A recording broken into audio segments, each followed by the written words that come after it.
Welcome to Sleep Audiobooks. If you would like our Better Sleep Quick Guide filled with proven techniques to improve sleep, sign up to our mailing list at sleepaudiobooks.com and we'll send the PDF as a thank you. Subscribing and leaving a comment helps this channel more than you know, so please feel free to offer suggestions for future audiobooks or to just say hi. Thank you for listening. We hope you have an excellent night's sleep. This is Sleep Audiobooks. The Call of the Wild by Jack London, Chapter 1, Into the Primitive. Old longings nomadically, chafing at custom's chain, again from its brumal sleep, wakens the ferine strain. Buck did not read the newspapers, or he would have known the trouble was brewing, not alone for himself, but for every tidewater dog, strong of muscle and with warm, long hair, from Puget Sound to San Diego, because men, groping in the Arctic darkness, had found a yellow metal, and because steamship and transportation companies were booming the find, thousands of men were rushing into the Northland. These men wanted dogs, and the dogs they wanted were heavy dogs, with strong muscles by which to toil, and furry coats to protect them from the frost. Buck lived at a big house in the sun-kissed Santa Clara Valley. Judge Miller's place, it was called. It stood back from the road, half hidden among the trees, through which glimpses could be caught of the wide, cool veranda that ran around its four sides. The house was approached by graveled driveways which wound about through the wide-spreading lawns and under the interlacing boughs of tall poplars. At the rear, things were on even a more spacious scale than at the front. There were great stables where a dozen grooms and boys held forth, rows of vine-clad servants' cottages, an endless and orderly array of outhouses, long grape arbors, green pastures, orchards, and berry patches. Then there was the pumping plant for the artesian well, and the big cement tank where Judge Miller's boys took their morning plunge and kept cool in the hot afternoon. And over this great demesne Buck ruled. Here he was born, and here he had lived the 4 years of his life. It was true there were other dogs. There could not but be other dogs on so vast a place, but they did not count. They came and went, resided in the populous kennels, or lived obscurely in the recesses of the house, after the fashion of Toots, the Japanese pug, or Isabel, the Mexican hairless, strange creatures that rarely put nose out of doors or set foot to ground. On the other hand, there were the fox terriers, a score of them at least, who yelped fearful promises at Toots and Isabel looking out of the windows at them, and protected by a legion of housemaids armed with brooms and mops. But Buck was neither house dog nor kennel dog. The whole realm was his. He plunged into the swimming tank or went hunting with the judge's sons. He escorted Molly and Alice, the judge's daughters, on long twilight or early morning rambles.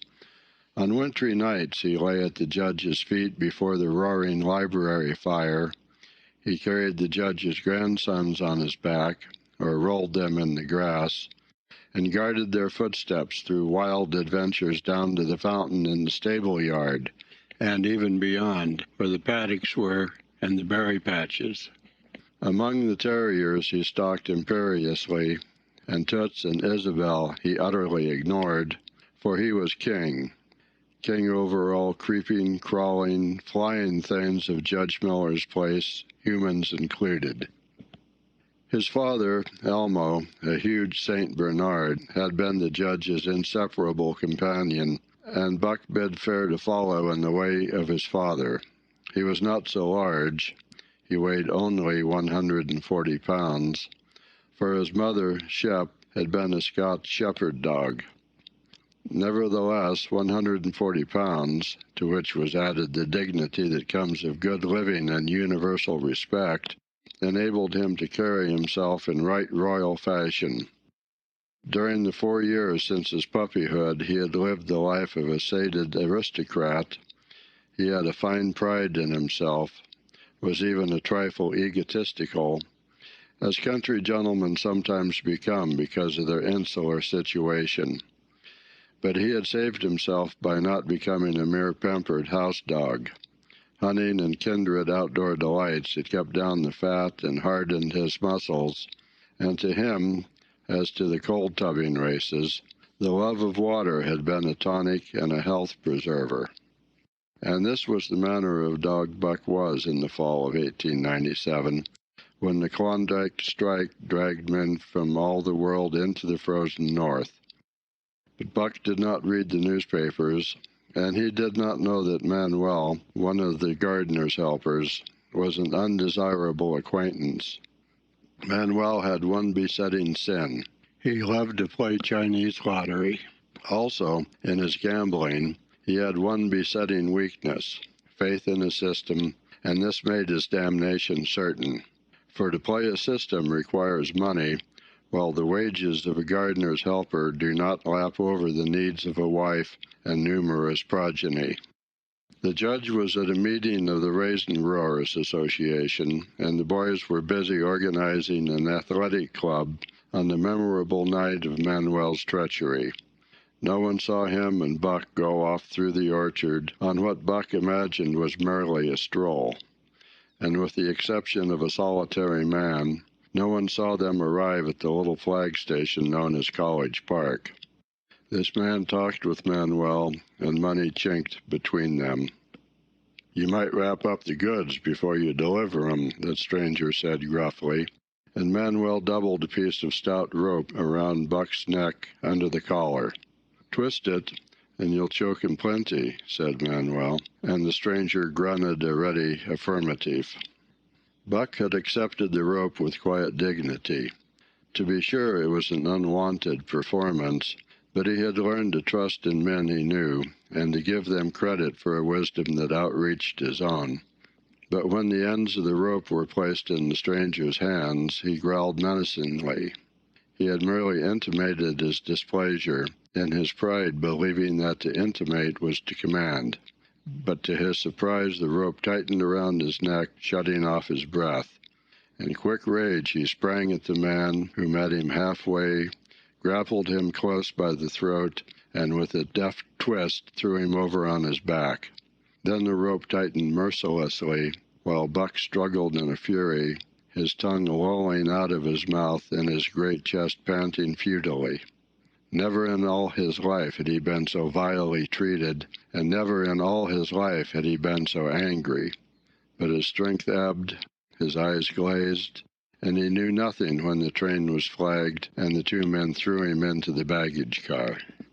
The next he knew, he was dimly aware that his tongue was hurting and that he was being jolted along in some kind of conveyance.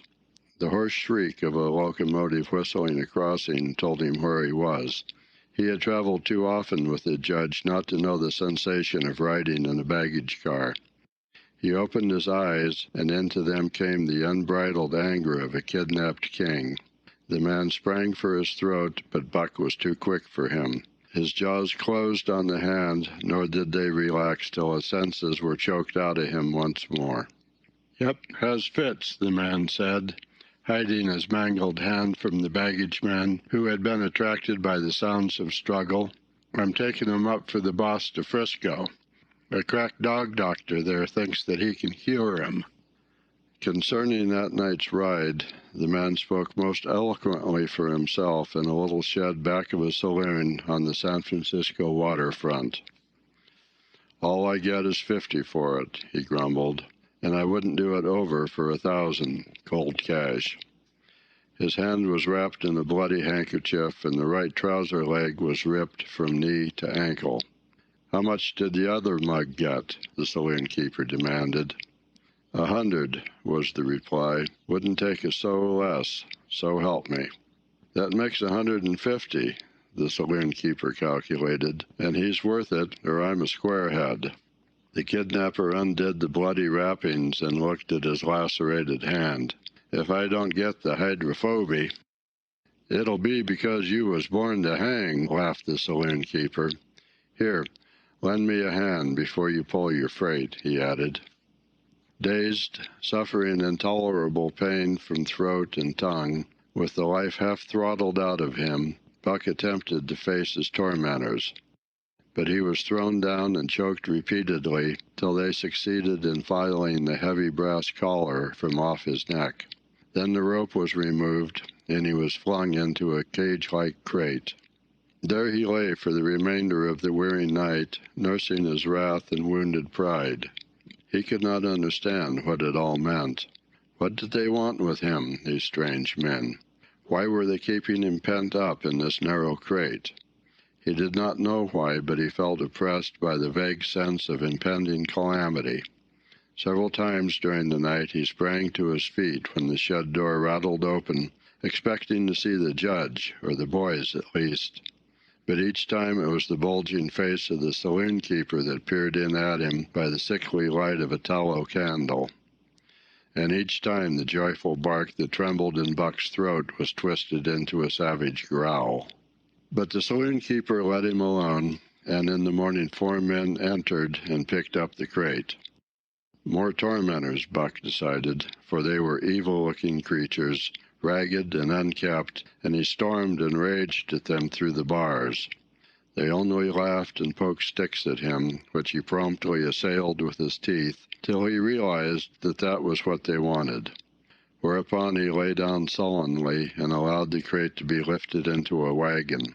Then he, and the crate in which he was imprisoned, began a passage through many hands.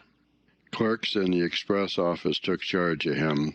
He was carted about in another wagon. A truck carried him, with an assortment of boxes and parcels, upon a ferry steamer. He was trucked off the steamer into a great railway depot, and finally he was deposited in an express car. For 2 days and nights this express car was dragged along at the tail of shrieking locomotives, and for 2 days and nights Buck neither ate nor drank. In his anger he had met the first advances of the express messengers with growls, and they had retaliated by teasing him. When he flung himself against the bars, quivering and frothing, they laughed at him and taunted him. They growled and barked like detestable dogs, mewed, and flapped their arms and crowed. It was all very silly, he knew, but therefore the more outrage to his dignity, and his anger waxed and waxed. He did not mind the hunger so much, but the lack of water caused him severe suffering and fanned his wrath to fever pitch. For that matter, high-strung and finely sensitive, the ill treatment had flung him into a fever, which was fed by the inflammation of his parched and swollen throat and tongue. He was glad for one thing: the rope was off his neck. That had given them an unfair advantage, but now that it was off, he would show them. They would never get another rope around his neck. Upon that he was resolved. For 2 days and nights he neither ate nor drank, and during those 2 days and nights of torment he accumulated a fund of wrath that boded ill for whoever first fell foul of him. His eyes turned bloodshot, and he was metamorphosed into a raging fiend. So changed was he that the judge himself would not have recognized him, and the express messengers breathed with relief when they bundled him off the train at Seattle. 4 men gingerly carried the crate from the wagon into a small, high-walled backyard.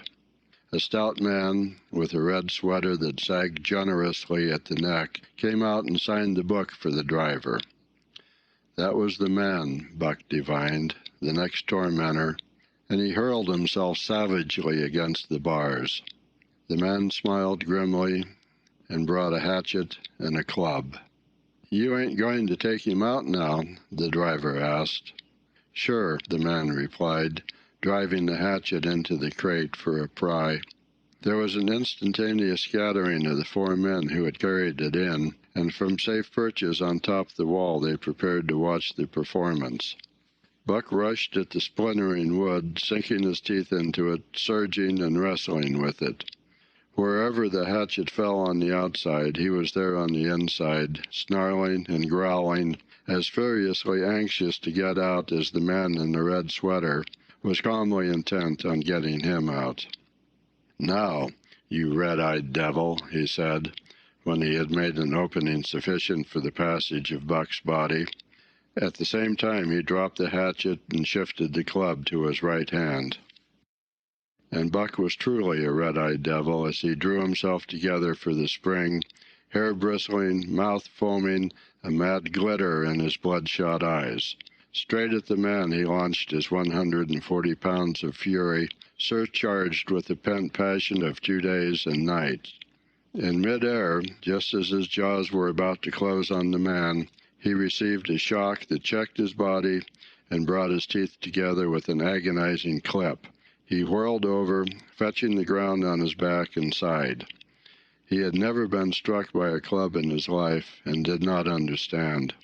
With a snarl that was part bark and more scream, he was again on his feet and launched into the air.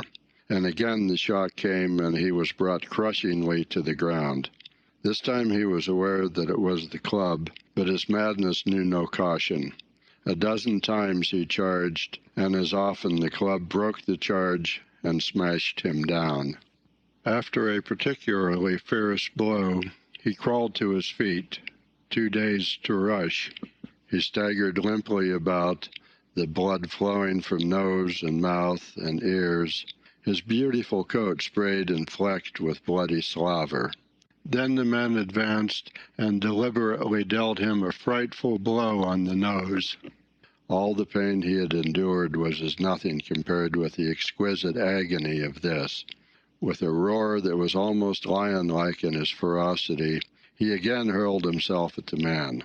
But the man, shifting the club from right to left, coolly caught him by the under jaw, at the same time wrenching downward and backward. Buck described a complete circle in the air and half of another, then crashed to the ground on his head and chest. For the last time he rushed. The man struck the shrewd blow he had purposely withheld for so long, and Buck crumbled up and went down, knocked utterly senseless. "He's no slouch at dog-breaking, that's what I say," one of the men on the wall cried enthusiastically. "Druther break cayuses any day and twice on Sundays," was the reply of the driver, as he climbed on the wagon and started the horses. Buck's senses came back to him, but not his strength. He lay where he had fallen, and from there he watched the man in the red sweater. "Answers to the name of Buck," the man soliloquized, quoting from the saloon-keeper's letter, which had announced the consignment of the crate and contents. "Well, Buck, my boy," he went on in a genial voice, "we've had our little ruction, and the best thing we can do is to let it go at that. You've learned your place, and I know mine. Be a good dog, and all will go well, and the goose hang high. Be a bad dog, and I'll whale the stuffing out of you. Understand?" As he spoke, he fearlessly patted the head he had so mercilessly pounded, and though Buck's hair involuntarily bristled at the touch of the hand, he endured it without protest. When the man brought him water, he drank eagerly, and later bolted a generous meal of raw meat, chunk by chunk, from the man's hand. He was beaten, he knew that, but he was not broken. He saw, once for all, that he stood no chance against a man with a club. He had learned the lesson, and in all his afterlife he never forgot it. That club was a revelation. It was his introduction to the reign of primitive law, and he met the introduction halfway. The facts of life took on a fiercer aspect, and while he faced that aspect uncowed, he faced it with all the latent cunning of his nature aroused. As the days went by, other dogs came, in crates and at the ends of ropes, some docilely, and some raging and roaring as he had come, and, one and all, he watched them pass under the dominion of the man in the red sweater. Again and again, as he looked at each brutal performance, the lesson was driven home to Buck. A man with a club was a lawgiver, a master to be obeyed, though not necessarily conciliated. Of this last Buck was never guilty, though he did see beaten dogs that fawned upon the man and wagged their tails and licked his hand. Also, he saw one dog that would neither conciliate nor obey, finally killed in the struggle for mastery. Now and again men came, strangers, who talked excitedly, wheedlingly, and in all kinds of fashions to the man in the red sweater. And at such times that money passed between them, the strangers took one or more of the dogs away with them. Buck wondered where they went, for they never came back. But the fear of the future was strong upon him, and he was glad each time he was not selected. Yet his time came, in the end, in the form of a little weazened man who spat broken English and many strange and uncouth exclamations which Buck could not understand. "Sacre dam!" he cried, when his eyes lit upon Buck. "Dat one damn bully dog, eh? How mooch?" 300, and a present at that, was the prompt reply of the man in the red sweater. "And seem it's government money, you ain't got no kick comin', eh, Perrault?" Perrault grinned. Considering that the price of dogs had been boomed skyward by the unwanted demand, it was not an unfair sum for so fine an animal. The Canadian government would be no loser, nor would its dispatches travel the slower. Perrault knew dogs, and when he looked at Buck he knew that he was 1 in 1,000. 1 in 10,000, he commented mentally. Buck saw money pass between them, and was not surprised when Curly, a good-natured Newfoundland, and he were led away by the little weazened man. That was the last he saw of the man in the red sweater, and as Curly and he looked at receding Seattle from the deck of the Narwhal, it was the last he saw of the warm Southland. Curly and he were taken below by Perrault and turned over to a black-faced giant called Francois. Perrault was a French-Canadian and swarthy, but Francois was a French-Canadian half-breed and twice as swarthy. They were a new kind of man to Buck, of which he was destined to see many more, and while he developed no affection for them, he none the less grew honestly to respect them. He speedily learned that Perrault and Francois were fair men, calm and impartial in administering justice, and too wise in the way of dogs to be fooled by dogs. In the 'tween decks of the Narwhal, Buck and Curly joined 2 other dogs. One of them was a big, snow-white fellow from Spitzbergen, who had been brought away by a whaling captain, and who had later accompanied a geological survey into the Barrens. He was friendly, in a treacherous sort of way, smiling into one's face the while he meditated some underhand trick, as, for instance, when he stole from Buck's food at the first meal. As Buck sprang to punish him, the lash of Francois's whip sang through the air, reaching the culprit first, and nothing remained to Buck but to recover the bone. That was fair of Francois, he decided, and the half-breed began his rise in Buck's estimation. The other dog made no advances, nor received any.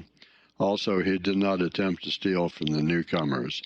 He was a gloomy, morose fellow, and he showed Curly plainly that all he desired was to be left alone, and further, that there would be trouble if he was not left alone.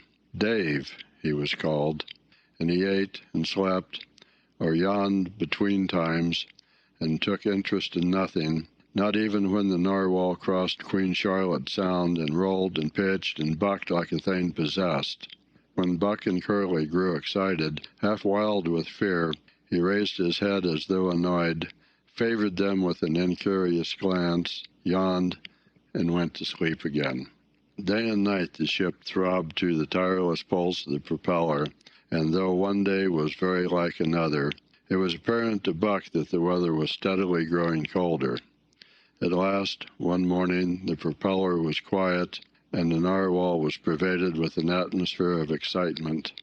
He felt it, as did the other dogs, and knew that a change was at hand. Francois leashed them and brought them on deck. At the first step upon the cold surface, Buck's feet sank into a white, mushy something very like mud.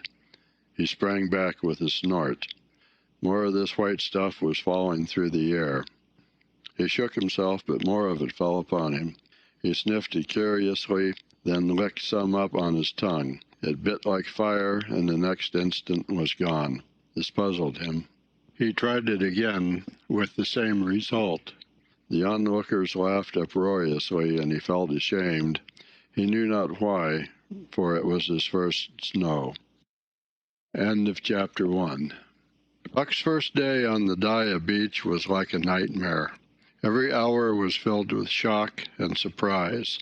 He had been suddenly jerked from the heart of civilization and flung into the heart of things primordial. No lazy, sun-kissed life was this, with nothing to do but loaf and be bored. Here was neither peace, nor rest, nor a moment's safety.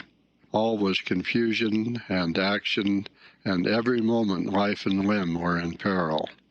There was imperative need to be constantly alert, for these dogs and men were not town dogs and men.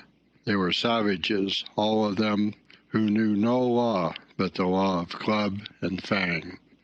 He had never seen dogs fight as these wolfish creatures fought, and his first experience taught him an unforgettable lesson. It is true, it was a vicarious experience, else he would not have lived to profit by it. Curly was the victim. They were camped near the log store, where she, in her friendly way, made advances to a husky dog the size of a full-grown wolf, though not half so large as she.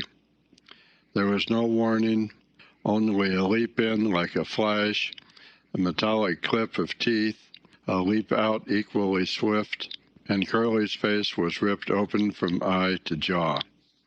It was the wolf manner of fighting, to strike and leap away, but there was more to it than this. 30 or 40 huskies ran to the spot and surrounded the combatants in an intent and silent circle. Buck did not comprehend that silent intentness, nor the eager way with which they were licking their chops.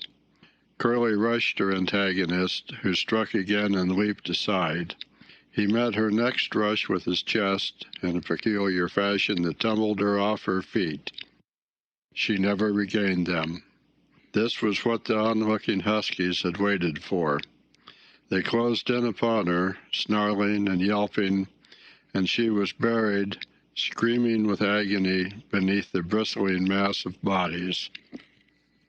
So sudden was it, and so unexpected, that Buck was taken aback.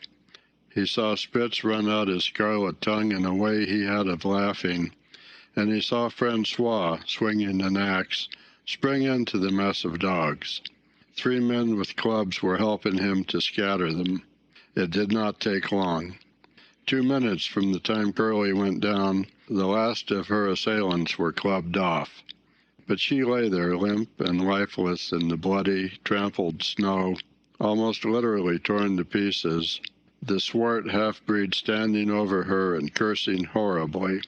The scene often came back to Buck to trouble him in his sleep. So that was the way. No fair play. Once down, that was the end of you. Well, he would see to it that he never went down. Spitz ran out his tongue and laughed again, and from that moment Buck hated him with a bitter and deathless hatred. Before he had recovered from the shock caused by the tragic passing of Curly, he received another shock. Francois fastened upon him an arrangement of straps and buckles. It was a harness such as he had seen the grooms put on the horses at home.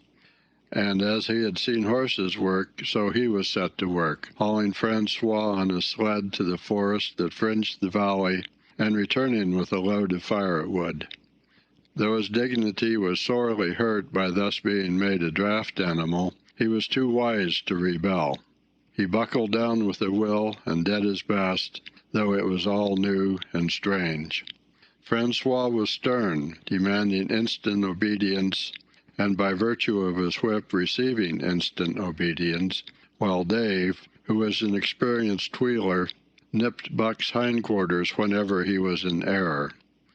Spitz was the leader, likewise experienced, and while he could not always get at Buck, he growled sharp reproof now and again, or cunningly threw his weight in the traces to jerk Buck into the way he should go. Buck learned easily, and under the combined tuition of his two mates and Francois, made remarkable progress.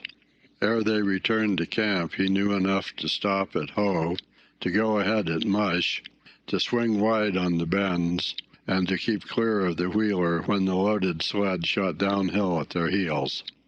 "Three very good dogs," Francois told Perrault. "Dat Buck, him pull like hell. I teach him quick as anything." By afternoon, Perrault, who was in a hurry to be on the trail with his dispatches, returned with two more dogs. Billy and Joe, he called them, two brothers and true huskies both. Sons of the one mother though they were as different as day and night. Billy's one fault was his excessive good nature, while Joe was the very opposite, sour and introspective, with a perpetual snarl and a malignant eye. Buck received them in comradely fashion. Dave ignored them, while Spitz proceeded to thrash first one and then the other. Billy wagged his tail appeasingly, turned to run when he saw that appeasement was of no avail, and cried, still appeasingly, when Spitz's sharp teeth scored his flank. But no matter how Spitz circled, Joe whirled around on his heels to face him, mane bristling, ears laid back, lips writhing and snarling, jaws clipping together as fast as he could snap, and eyes diabolically gleaming, the incarnation of belligerent fear. So terrible was his appearance that Spitz was forced to forego disciplining him, but to cover his own discomfiture, he turned upon the inoffensive and wailing Billy and drove him to the confines of the camp. By evening, Perrault secured another dog, an old husky, long and lean and gaunt, with a battle-scarred face and a single eye which flashed a warning of prowess that commanded respect. He was called Solex, which means the angry one. Like Dave, he asked nothing, gave nothing, expected nothing, and when he marched slowly and deliberately into their midst, even Spitz left him alone. He had one peculiarity which Buck was unlucky enough to discover. He did not like to be approached on his blind side. Of this offense Buck was unwittingly guilty, and the first knowledge he had of his indiscretion was when Sol-leks whirled upon him and slashed his shoulder to the bone for 3 inches up and down. Forever after, Buck avoided his blind side, and to the last of their comradeship had no more trouble. His only apparent ambition, like Dave's, was to be left alone, though, as Buck was afterward to learn, each of them possessed one other and even more vital ambition. That night Buck faced the great problem of sleeping. The tent, illumined by a candle, glowed warmly in the midst of the white plain, and when he, as a matter of course, entered it, both Perrault and Francois bombarded him with curses and cooking utensils till he recovered from his consternation and fled ignominiously into the outer cold. A chill wind was blowing that nipped him sharply and bit with especial venom into his wounded shoulder. He lay down on the snow and attempted to sleep, but the frost soon drove him shivering to his feet. Miserable and disconsolate, he wandered about the many tents, only to find that one place was as cold as another. Here and there savage dogs rushed upon him, but he bristled his neck hair and snarled, for he was learning fast, and they let him go his way unmolested. Finally an idea came to him. He would return and see how his own teammates were making out. To his astonishment, they had disappeared. Again he wandered about through the great camp, looking for them, and again he returned. Were they in the tent? No, that could not be, else he would not have been driven out. Then where could they possibly be? With drooping tail and shivering body, very forlorn indeed, he aimlessly circled the tent. Suddenly the snow gave way beneath his forelegs, and he sank down. Something wriggled under his feet. He sprang back, bristling and snarling, fearful of the unseen and unknown. but a friendly little yelp reassured him, and he went back to investigate. A whiff of warm air ascended to his nostrils, and there, curled up under the snow in a snug ball, lay Billy. He whined placatingly, squirmed and wriggled to show his goodwill and intentions, and even ventured, as a bribe for peace, to lick Buck's face with his warm, wet tongue. Another lesson. So that was the way they did it, eh? Buck confidently selected a spot, and with much fuss and waste effort proceeded to dig a hole for himself. In a trice the heat from his body filled the confined space, and he was asleep. The day had been long and arduous, and he slept soundly and comfortably, though he growled and barked and wrestled with bad dreams. Nor did he open his eyes till roused by the noises of the waking camp. At first he did not know where he was. It had snowed during the night, and he was completely buried. The snow walls pressed him on every side, and a great surge of fear swept through him, the fear of the wild thing for the trap. It was a token that he was harking back through his own life to the lives of his forebears, for he was a civilized dog, an unduly civilized dog, and of his own experience knew no trap, and so could not of himself fear it. The muscles of his whole body contracted spasmodically and instinctively, the hair on his neck and shoulders stood on end, and with a ferocious snarl he bounded straight up into the blinding day, the snow flying about him in a flashing cloud. Ere he landed on his feet, he saw the white camp spread out before him, and knew where he was, and remembered all that had passed from the time he went for a stroll with Manuel to the hole he had dug for himself the night before. A shout from Francois hailed his appearance. "What I say," the dog driver cried to Perrault. "Dat Buck for sure learn queek as anytane." Perrault nodded gravely. As courier for the Canadian government, bearing important dispatches, he was anxious to secure the best dogs, and he was particularly gladdened by the possession of Buck. 3 more huskies were added to the team inside an hour, making a total of 9, and before another quarter of an hour had passed, they were in harness and swinging up the trail toward the Daya Canyon. Buck was glad to be gone, and though the work was hard, he found he did not particularly despise it. He was surprised at the eagerness which animated the whole team, and which was communicated to him, but still more surprising was the change wrought in Dave and Sol-leks.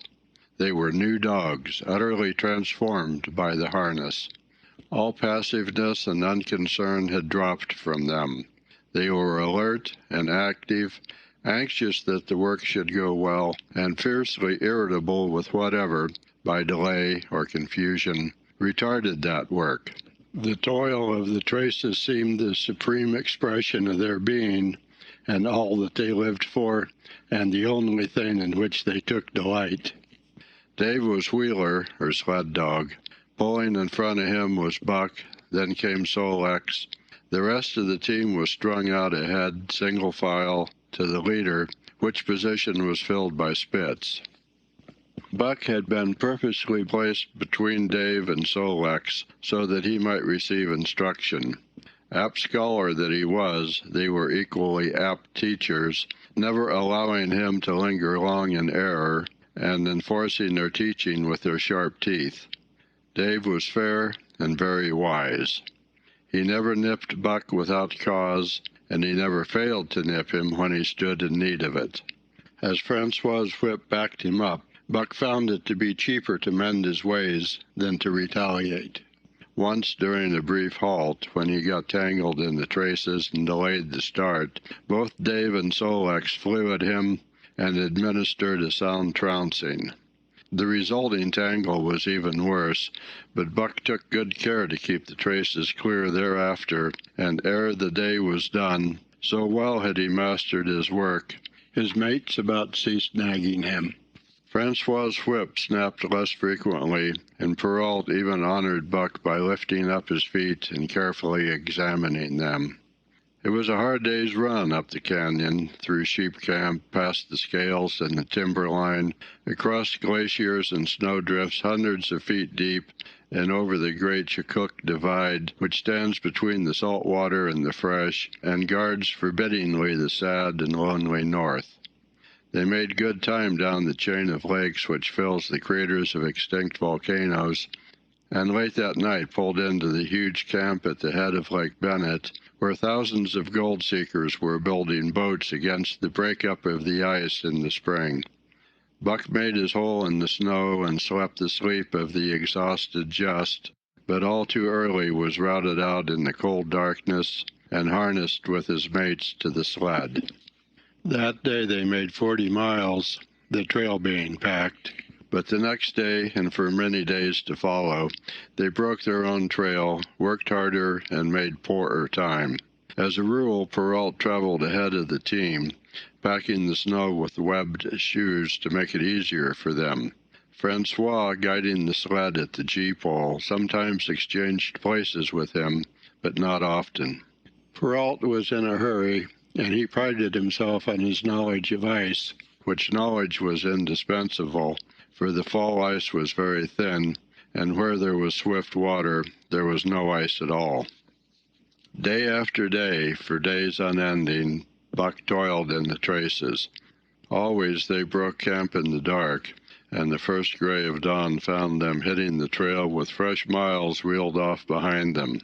And always they pitched camp after dark, eating their bit of fish and crawling to sleep into the snow. Buck was ravenous. The pound and a half of sun-dried salmon, which was his ration for each day, seemed to go nowhere. He never had enough and suffered from perpetual hunger pangs. Yet the other dogs, because they weighed less and were born to the life, received a pound only of the fish and managed to keep in good condition. He swiftly lost the fastidiousness which had characterized his old life. A dainty eater, he found that his mates, finishing first, robbed him of his unfinished ration. There was no defending it.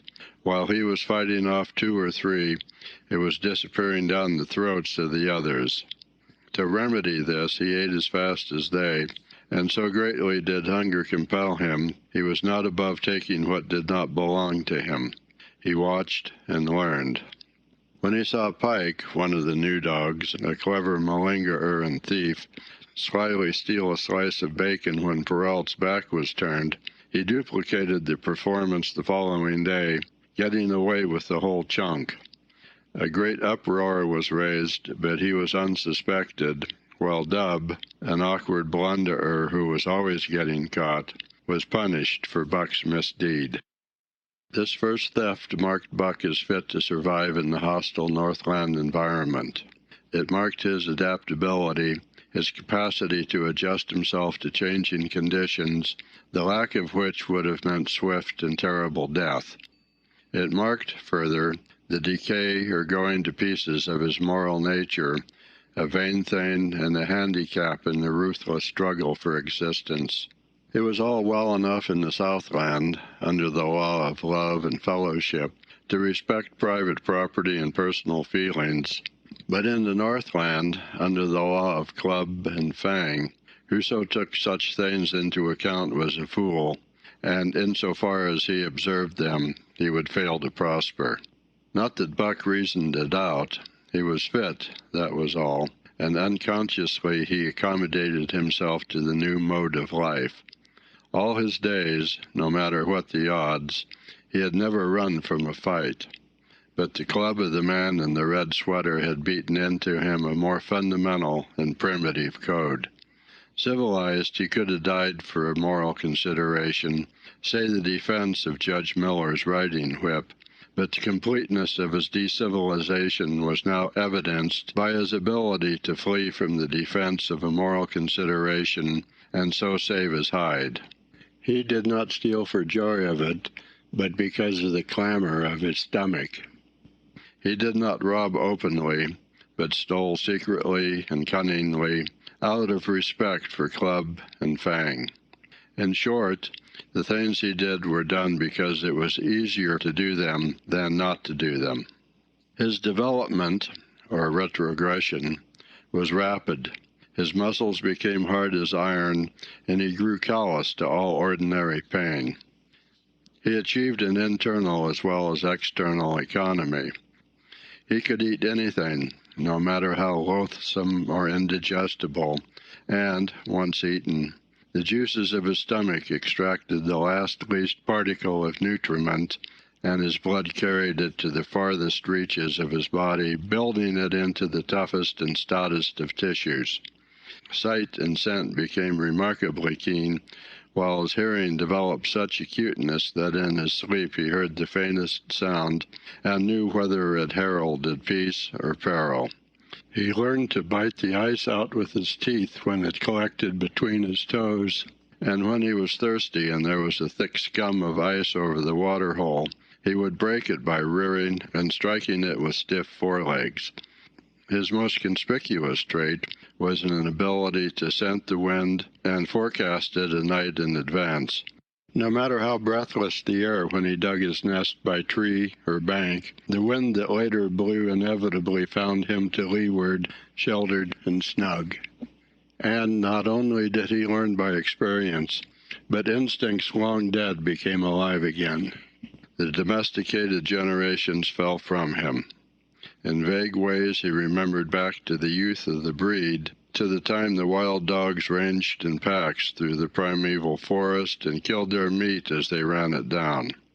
It was no task for him to learn to fight with cut and slash and the quick wolf snap. In this manner had fought forgotten ancestors.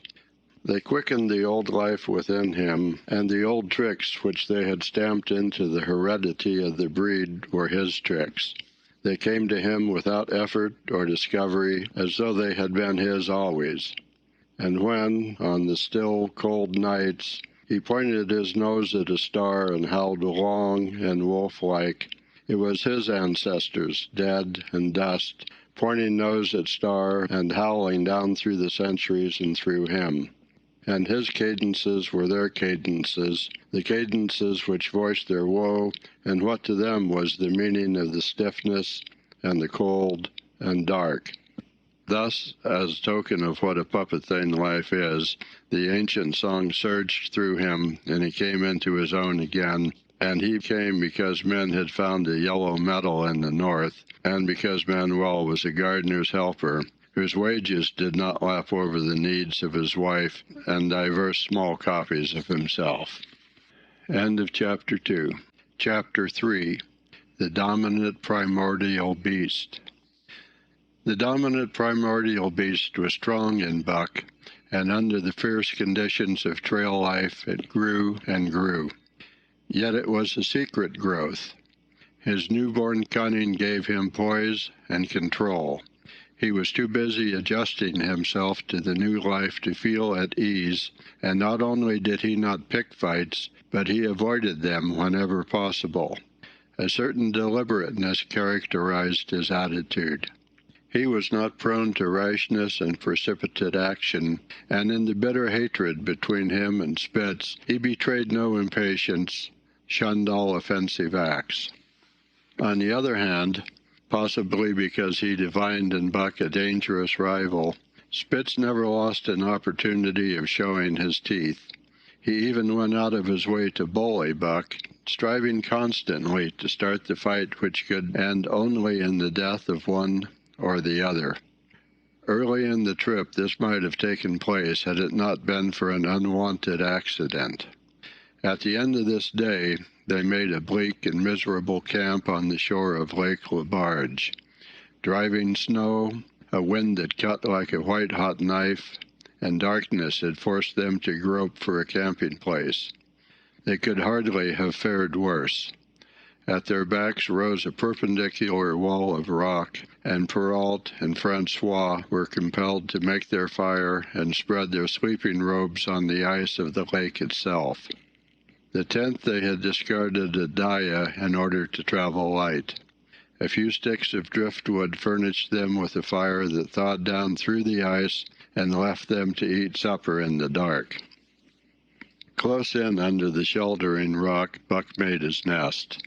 So snug and warm was it that he was loath to leave it when Francois distributed the fish, which he had first thawed over the fire. But when Buck finished his ration and returned, he found his nest occupied. A warning snarl told him that the trespasser was Spitz. Till now, Buck had avoided trouble with his enemy, but this was too much. The beast in him roared. He sprang upon Spitz with a fury which surprised them both, and Spitz particularly, for his whole experience with Buck had gone to teach him that his rival was an unusually timid dog who managed to hold his own only because of his great weight and size. Francois was surprised, too, when they shot out in a tangle from the disrupted nest, and he divined the cause of the trouble. "Ah!" he cried to Buck. "Give it to him, by gar! Give it to him, the dirty thief!" Spitz was equally willing. He was crying with sheer rage and eagerness as he circled back and forth for a chance to spring in. Buck was no less eager and no less cautious as he likewise circled back and forth for the advantage. But it was then that the unexpected happened, the thing which projected their struggle for supremacy far into the future, past many a weary mile of trail and toil.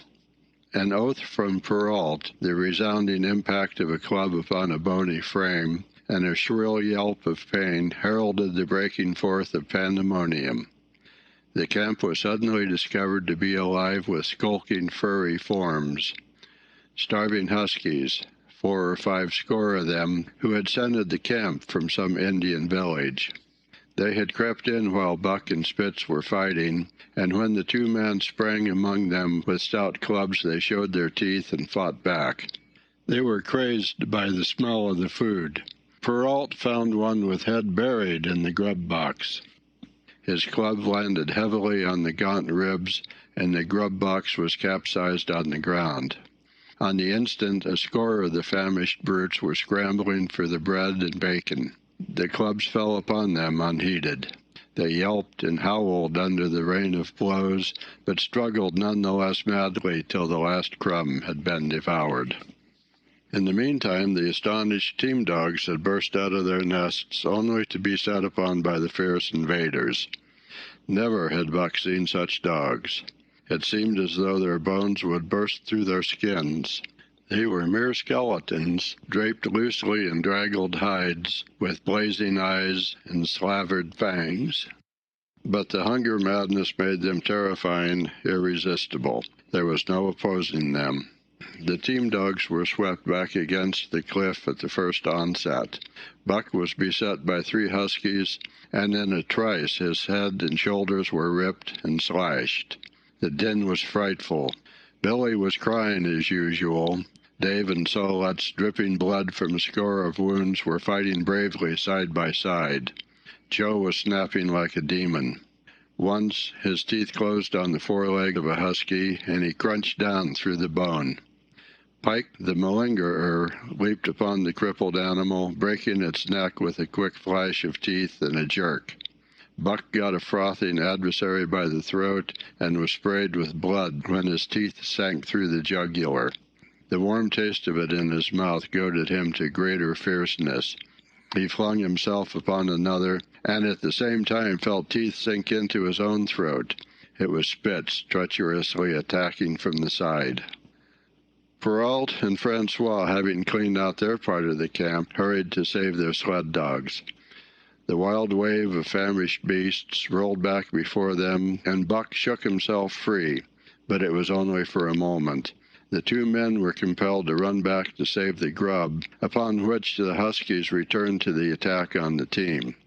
Billy, terrified into bravery, sprang through the savage circle and fled away over the ice. Pike and Dub followed on his heels, with the rest of the team behind. As Buck drew himself together to spring after them, out of the tail of his eye he saw Spitz rush upon him with the evident intention of overthrowing him. Once off his feet and under that mass of huskies, there was no hope for him. But he braced himself to the shock of Spitz's charge, then joined the flight out on the lake. Later, the 9 team dogs gathered together and sought shelter in the forest. Though unpursued, they were in a sorry plight. There was not one who was not wounded in 4 or 5 places, while some were wounded grievously. Dub was badly injured in a hind leg. Dolly, the last husky added to the team at Daya, had a badly torn throat. Joe had lost an eye, while Billy, the good-natured, with an ear chewed and rent to ribbons, cried and whimpered throughout the night. At daybreak they limped warily back to camp to find the marauders gone and the 2 men in bad tempers. Fully half their grub supply was gone. The huskies had chewed through the sled lashings and canvas coverings. In fact, nothing, no matter how remotely eatable, had escaped them.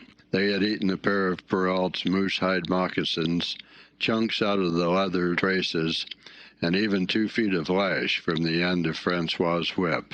He broke from a mournful contemplation of it to look over his wounded dogs. "Ah, my friends," he said softly, "maybe it make you mad dog, dose many bites. Maybe all mad dogs, sacre dam. What you think, eh, Peralt?" The courier shook his head dubiously. With 400 miles of trail still between him and Dawson, he could ill afford to have madness break out among his dogs. 2 hours of cursing and exertion got the harnesses into shape, and the wound-stiffened team was under way, struggling painfully over the hardest part of the trail they had yet encountered, and for that matter, the hardest between them and Dawson. The 30-mile river was wide open. Its wild water defied the frost, and it was in the eddies only, and in the quiet places, that the ice held at all. 6 days of exhausting toil were required to cover those 30 terrible miles. And terrible they were, for every foot of them was accomplished at the risk of life to dog and man. A dozen times, Peralt, nosing the way, broke through the ice bridges, being saved by the long pole he carried, which he so held that it fell each time across the hole made by his body. But a cold snap was on, the thermometer registering 50 below zero, and each time he broke through he was compelled for very life to build a fire and dry his garments. Nothing daunted him. It was because nothing daunted him that he had been chosen for government courier. He took all manner of risks, resolutely thrusting his little weazened face into the frost and struggling on from dim dawn to dark. He skirted the frowning shores on rim ice that bent and crackled underfoot, and upon which they dared not halt. Once the sled broke through with Dave and Buck, and they were half frozen and all but drowned by the time they were dragged out. The usual fire was necessary to save them. They were coated solidly with ice, and the 2 men kept them on the run around the fire, sweating and thawing, so close that they were singed by the flames. At another time Spitz went through, dragging the whole team after him up to Buck, who strained backward with all his strength, his forepaws on the slippery edge and the ice quivering and snapping all around. But behind him was Dave, likewise straining backwards, and behind the sled was Francois, pulling till his tendons cracked. Again, the rim ice broke away before and behind, and there was no escape except up the cliff. Peralt scaled it by a miracle, while Francois prayed for just that miracle, and with every thong and sled lashing and the last bit of harness rove into a long rope, the dogs were hoisted, one by one, to the cliff crest. Francois came up last after the sled and load.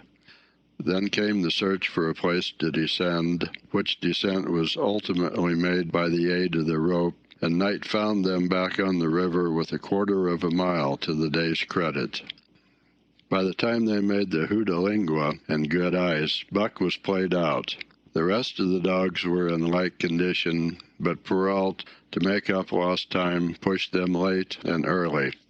The first day they covered 35 miles to the Big Salmon, the next day 35 more to the Little Salmon, the third day 40 miles, which brought them well up toward the Five Fingers. Buck's feet were not so compact and hard as the feet of the huskies. His had softened during the many generations since the day his last wild ancestor was tamed by a cave dweller or riverman. All day long he limped in agony, and, camp once made, lay down like a dead dog.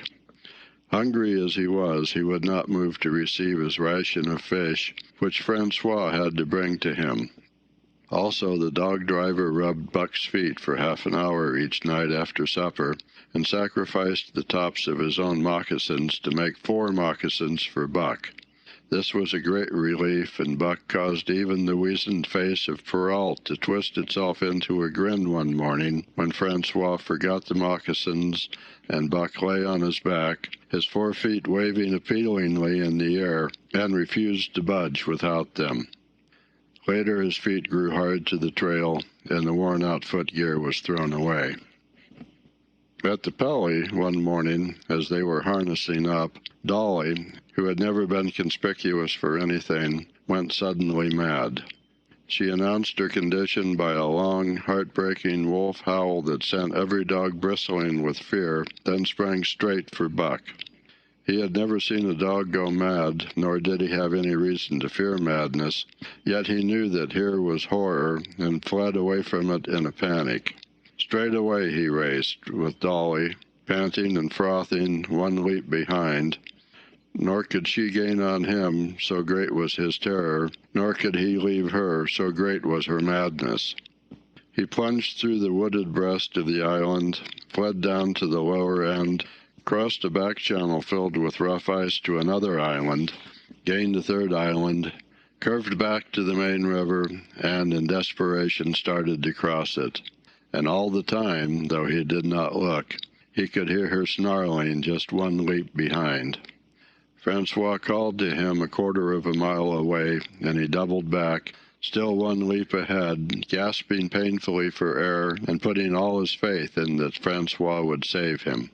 The dog driver held the axe poised in his hand, and as Buck shot past him, the axe crashed down upon Mad Dolly's head. Buck staggered over against the sled, exhausted, sobbing for breath, helpless. This was Spitz's opportunity. He sprang upon Buck, and twice his teeth sank into his unresisting foe and ripped and tore the flesh to the bone. Then Francois's lash descended, and Buck had the satisfaction of watching Spitz receive the worst whipping as yet administered to any of the teams. "One devil, dat Spitz," remarked Perrault. "Some damn day him killed dat Buck." "Dat Buck 2 devils," was Francois's rejoinder. "All de time I watch dat Buck I know for sure. Listen, some damn fine day him get mad like hell, and den him chew dat Spitz all up and spit him out on de snow. Sure, I know." From then on it was war between them. Spitz, as lead dog and acknowledged master of the team, felt his supremacy threatened by this strange Southland dog. And strange Buck was to him, for of the many Southland dogs he had known, not one had shown up worthily in camp and on trail. They were all too soft, dying under the toil, the frost, and starvation. Buck was the exception. He alone endured and prospered, matching the husky in strength, savagery, and cunning. Then he was a masterful dog, and what made him dangerous was the fact that the club of the man in the red sweater had knocked all blind pluck and rashness out of his desire for mastery. He was preeminently cunning, and could bide his time with a patience that was nothing less than primitive. It was inevitable that the clash for leadership should come. Buck wanted it. He wanted it because it was his nature, because he had been gripped tight by that nameless, incomprehensible pride of the trail and trace, that pride which holds dogs in the toil to the last gasp, which lures them to die joyfully in the harness, and breaks their hearts if they are cut out of the harness. This was the pride of Dave as wheel dog, of Sol-leks as he pulled with all his strength, the pride that laid hold of them at break of camp, transforming them from sour and sullen brutes into straining, eager, ambitious creatures, the pride that spurred them on all day and dropped them at pitch of camp at night, letting them fall back into gloomy unrest and uncontent. This was the pride that bore up Spitz and made him thrash the sled dogs who blundered and shirked in the traces or hid away at harness-up time in the morning. Likewise, it was this pride that made him fear Buck as a possible lead dog, and this was Buck's pride, too. He openly threatened the other's leadership. He came between him and the shirks he should have punished, and he did it deliberately. One night there was a heavy snowfall, and in the morning Pike, the malingerer, did not appear. He was securely hidden in his nest under a foot of snow. Francois called him and sought him in vain. Spitz was wild with wrath. He raged through the camp, smelling and digging in every likely place, snarling so frightfully that Pike heard and shivered in his hiding place. But when he was at last unearthed, and Spitz flew at him to punish him, Buck flew with equal rage in between. So unexpected was it, and so shrewdly managed, that Spitz was hurled backward and off his feet. Pike, who had been trembling abjectly, took heart at this open mutiny and sprang upon his overthrown leader.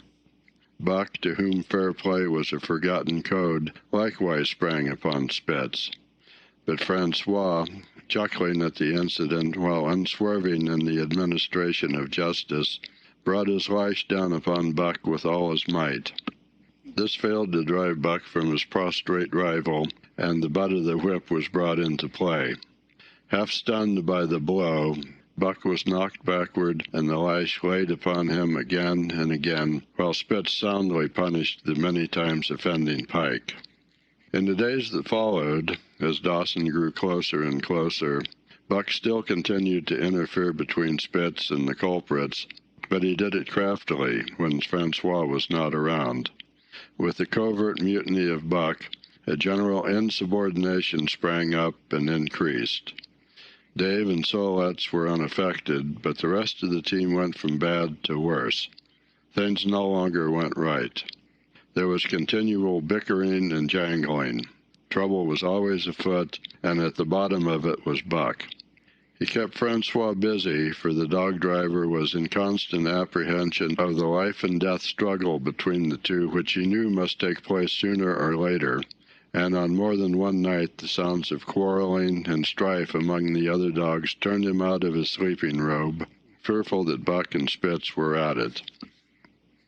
But the opportunity did not present itself, and they pulled into Dawson one dreary afternoon with the great fight still to come. Here were many men and countless dogs, and Buck found them all at work. It seemed the ordained order of things that dogs should work. All day they swung up and down the main street in long teams, and in the night their jingling bells still went by. They hauled cabin logs and firewood, freighted up to the mines, and did all manner of work that horses did in the Santa Clara Valley. Here and there Buck met Southland dogs, but in the main they were the wild wolf husky breed. Every night, regularly, at 9, at 12, at 3, they lifted a nocturnal song, a weird and eerie chant, in which it was Buck's delight to join. With the aurora borealis flaming coldly overhead, or the stars leaping in the frost dance, and the land numb and frozen under its pall of snow, this song of the huskies might have been the defiance of life, only it was pitched in minor key, with long-drawn wailings and half-sobs, and was more the pleading of life, the articulate travail of existence. It was an old song, old as the breed itself, one of the first songs of the younger world in a day when songs were sad. It was invested with the woe of unnumbered generations, this plaint by which Buck was so strangely stirred. When he moaned and sobbed, it was with the pain of living that was of old the pain of his wild fathers, and the fear and mystery of the cold and dark that was to them fear and mystery.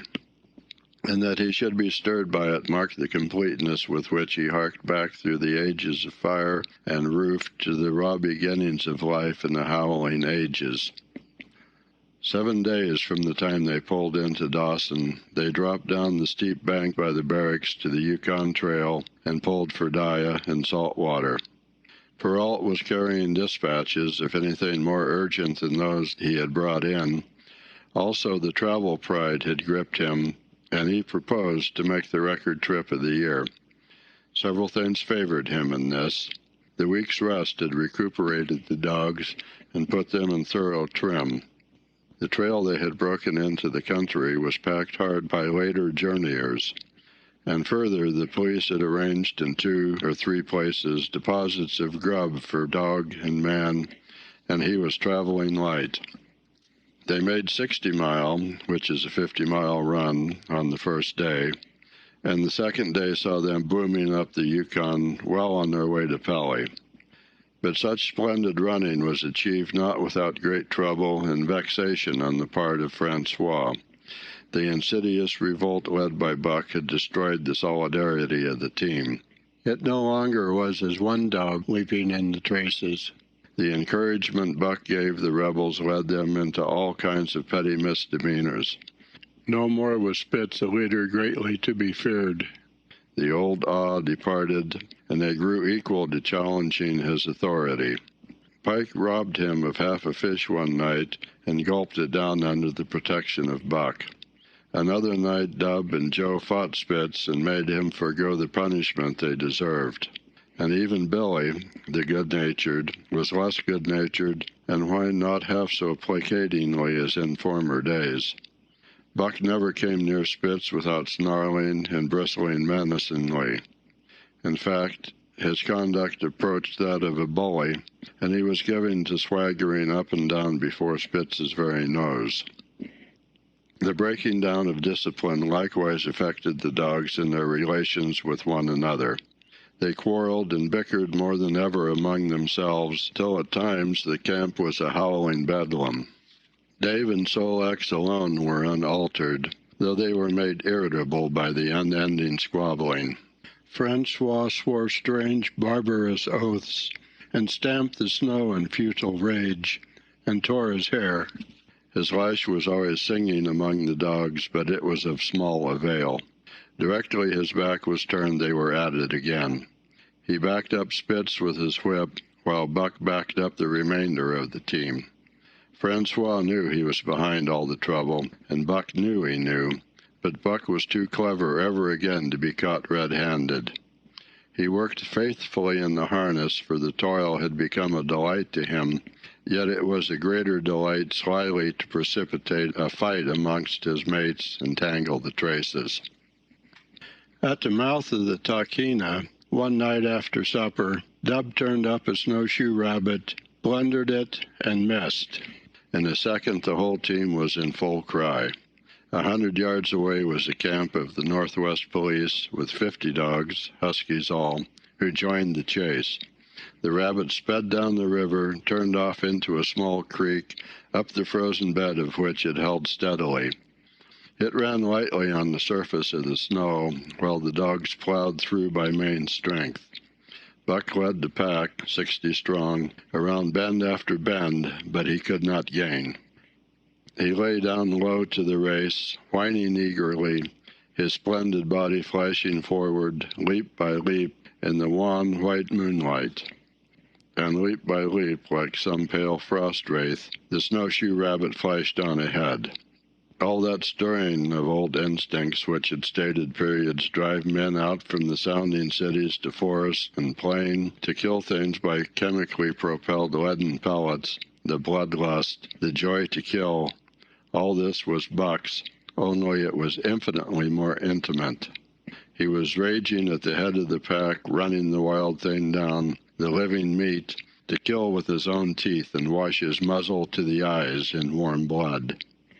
There is an ecstasy that marks the summit of life, and beyond which life cannot rise.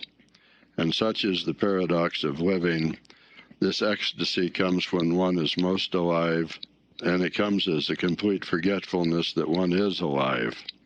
This ecstasy, this forgetfulness of living, comes to the artist, caught up and out of himself in a sheet of flame, It comes to the soldier, war-mad on a stricken field and refusing quarter, and it came to Buck, leading the pack, sounding the old wolf cry, straining after the food that was alive and that fled swiftly before him through the moonlight.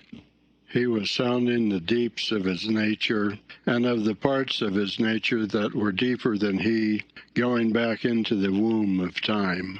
He was mastered by the sheer surging of life, the tidal wave of being, the perfect joy of each separate muscle, joint, and sinew, and that it was everything that was not death, that it was aglow and rampant, expressing itself in movement, flying exultantly under the stars and over the face of dead matter that did not move. But Spitz, cold and calculating even in his supreme moods, left the pack and cut across a narrow neck of land where the creek made a long bend around. Buck did not know of this, and as he rounded the bend, the frost wraith of a rabbit still flitting before him, he saw another and larger frost wraith leap from the overhanging bank into the immediate path of the rabbit. It was Spitz. The rabbit could not turn, and as the white teeth broke its back in midair, it shrieked as loudly as a stricken man may shriek. At sound of this, the cry of life plunging down from life's apex in the grip of death, the fall pack at Buck's heels raised a hell's chorus of delight. Buck did not cry out. He did not check himself, but drove in upon Spitz, shoulder to shoulder, so hard that he missed the throat. They rolled over and over in the powdery snow. Spitz gained his feet almost as though he had not been overthrown, slashing Buck down the shoulder and leaping clear. Twice his teeth clipped together like the steel jaws of a trap as he backed away for better footing, with lean and lifting lips that writhed and snarled. In a flash Buck knew it. The time had come. It was to the death. As they circled about, snarling, ears laid back, keenly watchful for the advantage, the scene came to Buck with a sense of familiarity. He seemed to remember it all, the white woods and earth and moonlight and the thrill of battle. Over the whiteness and silence brooded a ghostly calm. There was not the faintest whisper of air, nothing moved, not a leaf quivered, the visible breaths of the dogs rising slowly and lingering in the frosty air. They had made short work of the snowshoe rabbit, these dogs that were ill-tamed wolves, and they were now drawn up in an expectant circle. They, too, were silent, their eyes only gleaming and their breaths drifting slowly upward. To Buck it was nothing new or strange, this scene of old time. It was as though it had always been the wonted way of things. Spitz was a practiced fighter. From Spitzbergen through the Arctic and across Canada and the Barrens, he had held his own with all manner of dogs and achieved mastery over them. Bitter rage was his, but never blind rage. In passion to rend and destroy, he never forgot that his enemy was in like passion to rend and destroy. He never rushed till he was prepared to receive a rush, never attacked till he had first defended that attack. In vain Buck strove to sink his teeth in the neck of the big white dog. Wherever his fangs struck for the softer flesh, they were countered by the fangs of Spitz. Fang clashed fang, and lips were cut and bleeding, but Buck could not penetrate his enemy's guard. Then he warmed up and enveloped Spitz in a whirlwind of rushes. Time and time again he tried for the snow-white throat, where life bubbled near to the surface, and each time and every time Spitz slashed him and got away. Then Buck took to rushing as though for the throat, when suddenly drawing back his head and curving in from the side, he would drive his shoulder at the shoulder of Spitz as a ram by which to overthrow him. But instead, Buck's shoulder was slashed down each time as Spitz leaped lightly away. Spitz was untouched, while Buck was streaming with blood and panting hard. The fight was growing desperate. and all the while the silent and wolfish circle waited to finish off whichever dog went down. As Buck grew winded, Spitz took to rushing, and he kept him staggering for footing. Once Buck went over, and the whole circle of 60 dogs started up, but he recovered himself almost in midair, and the circle sank down again and waited. But Buck possessed a quality that made for greatness, imagination. He fought by instinct, but he could fight by head as well. He rushed, as though attempting the old shoulder trick, but at the last instant swept low to the snow and in. His teeth closed on Spitz's left foreleg. There was a crunch of breaking bone, and the white dog faced him on 3 legs. Thrice he tried to knock him over, then repeated the trick and broke the right foreleg. Despite the pain and helplessness, Spitz struggled madly to keep up. He saw the silent circle with gleaming eyes, lolling tongues, and silvery breaths drifting upward, closing in upon him as he had seen similar circles close in upon beaten antagonists in the past. Only this time he was the one who was beaten. There was no hope for him. Buck was inexorable. Mercy was a thing reserved for gentler climes. He maneuvered for the final rush. The circle had tightened till he could feel the breaths of the huskies on his flanks. He could see them, beyond Spitz and to either side, half crouching for the spring, their eyes fixed upon him. A pause seemed to fall. Every animal was motionless, as though turned to stone. Only Spitz quivered and bristled as he staggered back and forth, snarling with horrible menace, as though to frighten off impending death. Then Buck sprang in and out, but while he was in, shoulder had at last squarely met shoulder. The dark circle became a dot on the moon-flooded snow as Spitz disappeared from view. Buck stood and looked on, the successful champion, the dominant primordial beast who had made his kill and found it good. End of Chapter 3. Chapter 4. Who has won to mastership? What I say, I speak true when I say that Buck 2 devils. This was Francois's speech next morning when he discovered Spitz missing and Buck covered with wounds. He drew him to the fire and by its light pointed them out. "Dat Spitz fight like hell," said Perrault, as he surveyed the gaping rips and cuts. "And that Buck fight like 2 hells," was Francois's answer.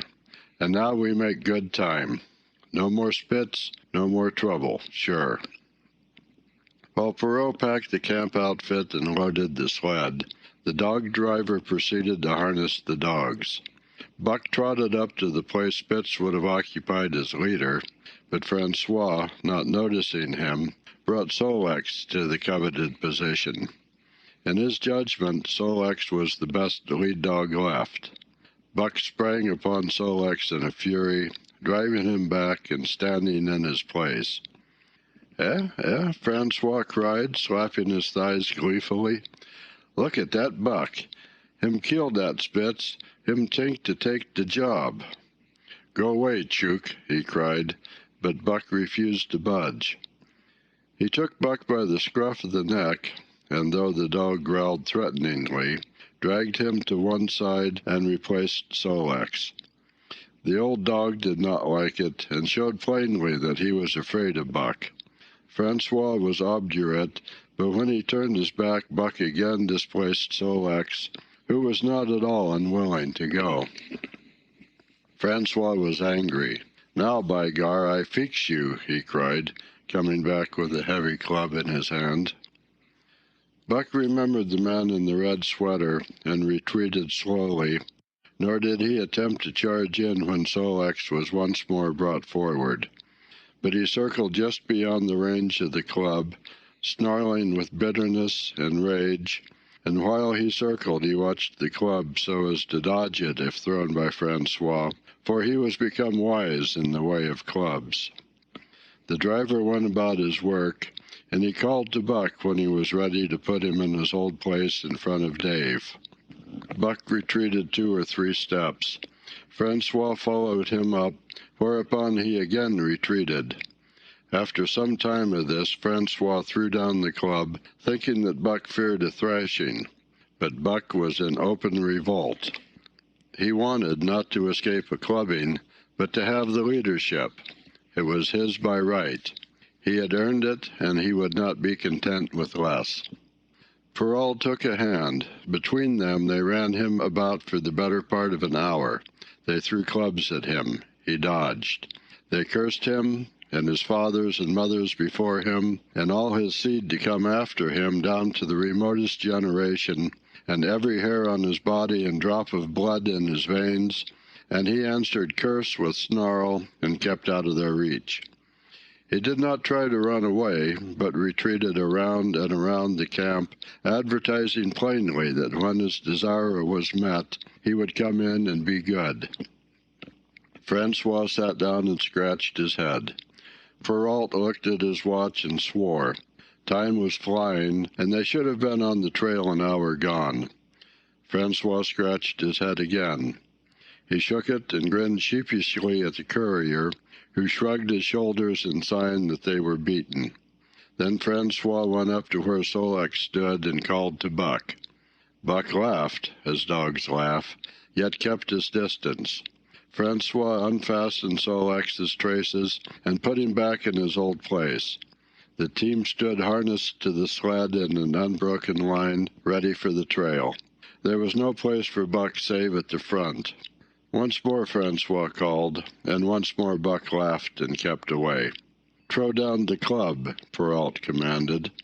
Francois complied, whereupon Buck trotted in, laughing triumphantly, and swung around into position at the head of the team. His traces were fastened, the sled broken out, and with both men running they dashed out onto the river trail. Highly as the dog-driver had forevalued Buck with his 2 devils, he found, while the day was yet young, that he had undervalued.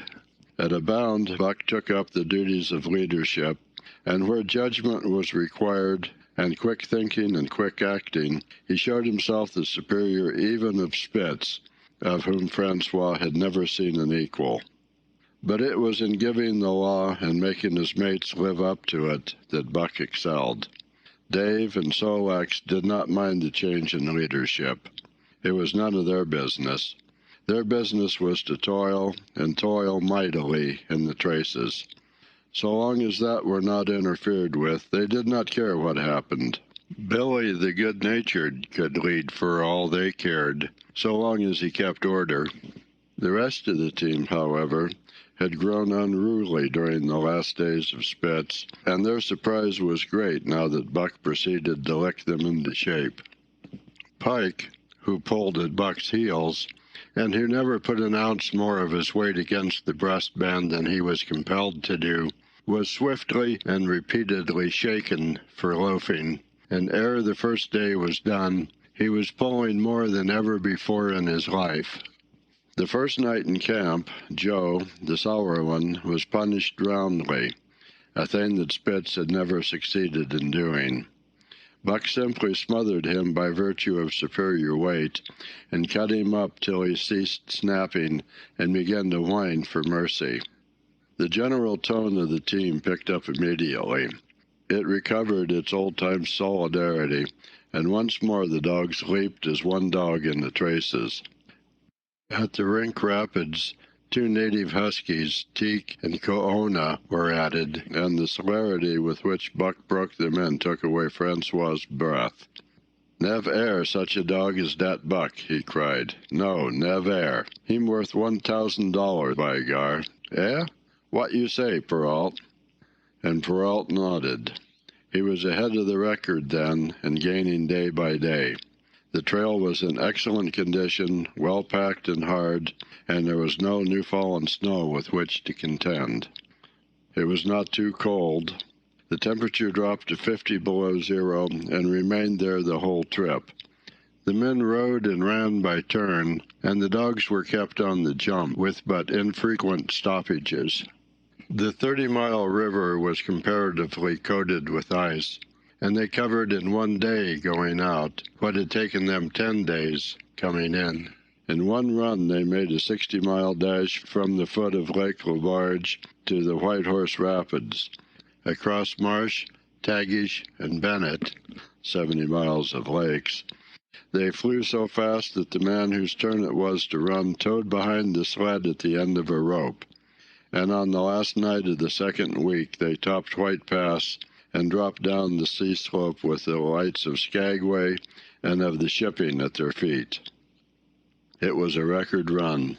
Each day for 14 days they had averaged 40 miles.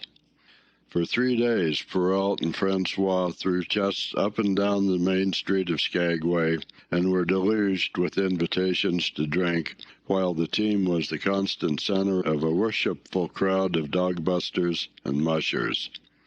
Then 3 or 4 Western bad men aspired to clean out the town, were riddled like pepper boxes for their pains, and public interest turned to other idols. Next came official orders. Francois called Buck to him, threw his arms around him, wept over him. And that was the last of Francois and Perrault. Like other men, they passed out of Buck's life for good. A Scotch half-breed took charge of him and his mates, and in company with a dozen other dog teams he started back over the weary trail to Dawson. It was no light running now, no record time, but heavy toil each day, with a heavy load behind, for this was the mail train, carrying word from the world to the men who sought gold under the shadow of the pole. Buck did not like it, but he bore up well to the work, taking pride in it after the manner of Dave and Sol-leks, and seeing that his mates, whether they prided in it or not, did their fair share. It was a monotonous life, operating with machine-like regularity. One day was very like another. At a certain time each morning the cooks turned out, fires were built, and breakfast was eaten. Then, while some broke camp, others harnessed the dogs, and they were under way an hour or so before the darkness fell which gave warning of dawn. At night camp was made. Some pitched the flies, others cut firewood and pine boughs for the beds, and still others carried water or ice for the cooks. Also the dogs were fed. To them, this was the one feature of the day, though it was good to loaf around, after the fish was eaten, for an hour or so with the other dogs, of which there were 50 and odd. There were fierce fighters among them, but 3 battles with the fiercest brought Buck to mastery, so that when he bristled and showed his teeth, they got out of his way. Best of all, perhaps, he loved to lie near the fire, hind legs crouched under him, forelegs stretched out in front, head raised, and eyes blinking dreamily at the flames. Sometimes he thought of Judge Miller's big house in the sun-kissed Santa Clara Valley, and of the cement swimming tank, and Isabel the Mexican hairless, and Toots the Japanese pug. But oftener he remembered the man in the red sweater, the death of Curly, the great fight with Spitz, and the good things he had eaten, or would like to eat. He was not homesick. The Sunland was very dim and distant, and such memories had no power over him. Far more potent were the memories of his heredity that gave things he had never seen before a seeming familiarity. The instincts, which were but the memories of his ancestors become habits, which had lapsed in later days, and still later, in him, quickened and became alive again. Sometimes as he crouched there, blinking dreamily at the flames, it seemed that the flames were of another fire, and that as he crouched by this other fire he saw another and different man from the half-breed cook before him. This other man was shorter of leg and longer of arm, with muscles that were stringy and knotty rather than rounded and swelling. The hair of this man was long and matted, and his head slanted back under it from the eyes. He uttered strange sounds, and seemed very much afraid of the darkness, into which he peered continually, clutching in his hand, which hung midway between knee and foot, a stick with a heavy stone made fast to the end. He was all but naked, a ragged and fire-scorched skin hanging part way down his back, but on his body there was much hair. In some places, across the chest and shoulders, and down the outside of the arms and thighs, it was matted into almost a thick fur.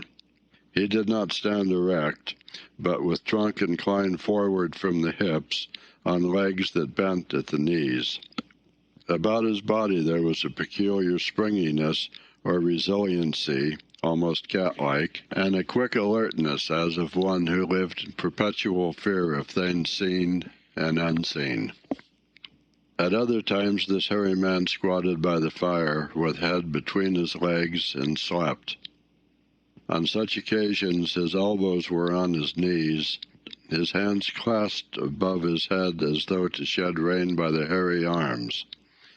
And beyond that fire, in the circling darkness, Buck could see many gleaming coals, 2 by 2, always 2 by 2, which he knew to be the eyes of great beasts of prey.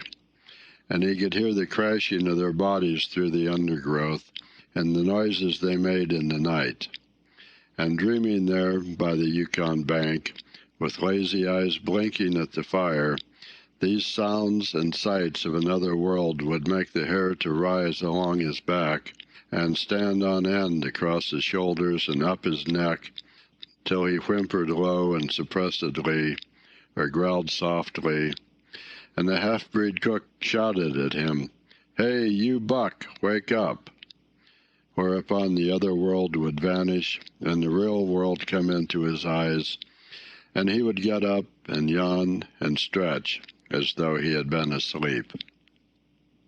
It was a hard trip, with the mail behind them, and the heavy work wore them down. They were short of weight and in poor condition when they made Dawson, and should have had a 10 days or a week's rest at least. But in 2 days' time they dropped down the Yukon bank from the barracks, loaded with letters for the outside. The dogs were tired, the drivers grumbling, and to make matters worse, it snowed every day. This meant a soft trail, greater friction on the runners, and heavier pulling for the dogs.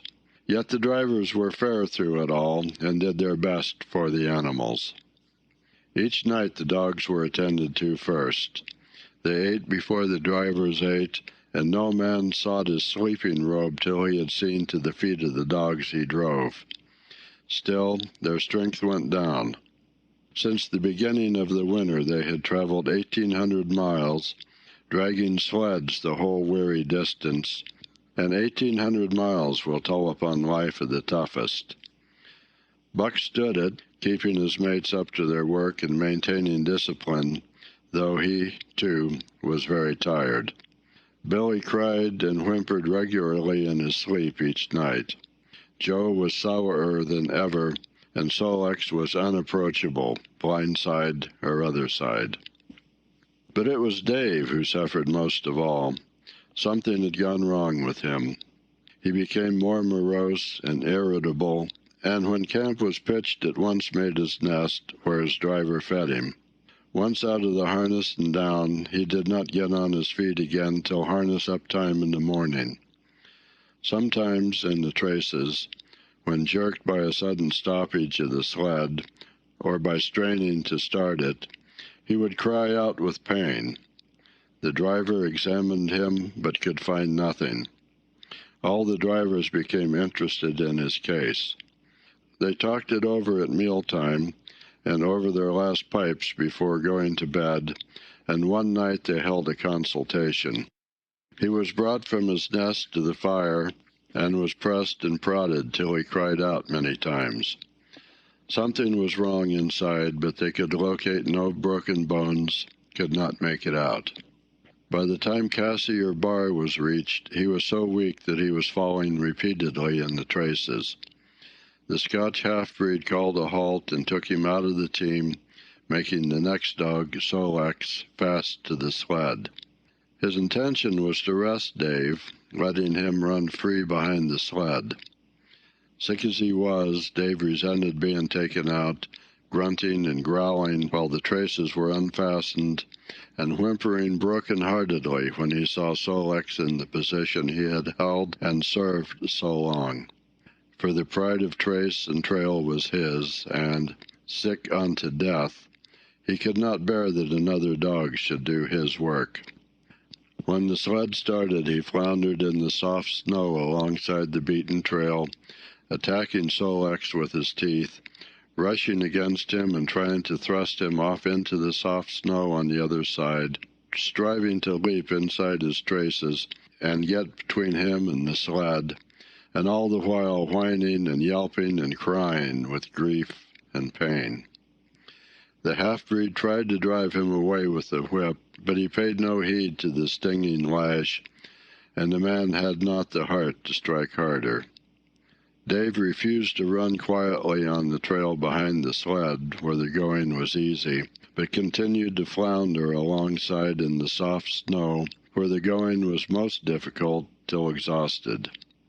Then he fell, and lay where he fell, howling lugubriously as the long train of sleds churned by.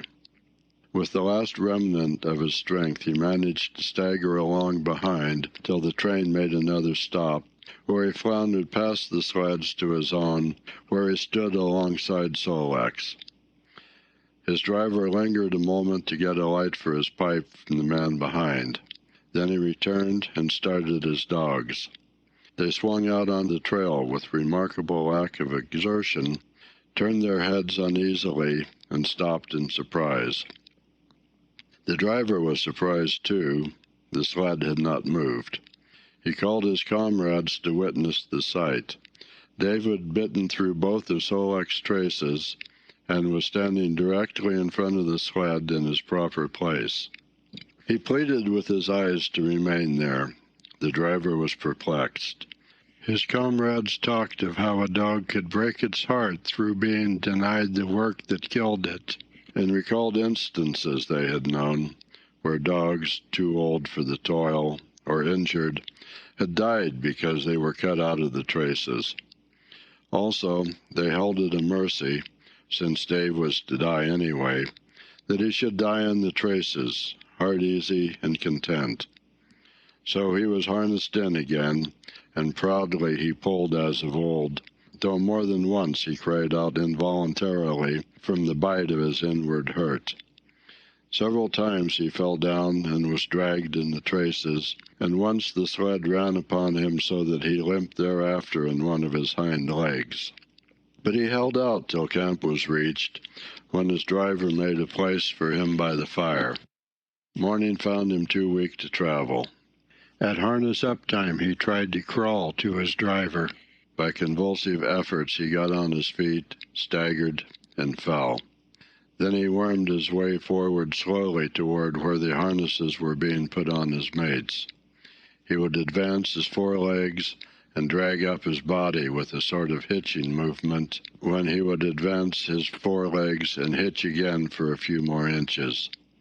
His strength left him, and the last his mates saw of him he lay gasping in the snow and yearning toward them. But they could hear him mournfully howling till they passed out of sight behind the belt of river timber. Here the train was halted. The Scotch half-breed slowly retraced his steps to the camp they had left. The men ceased talking.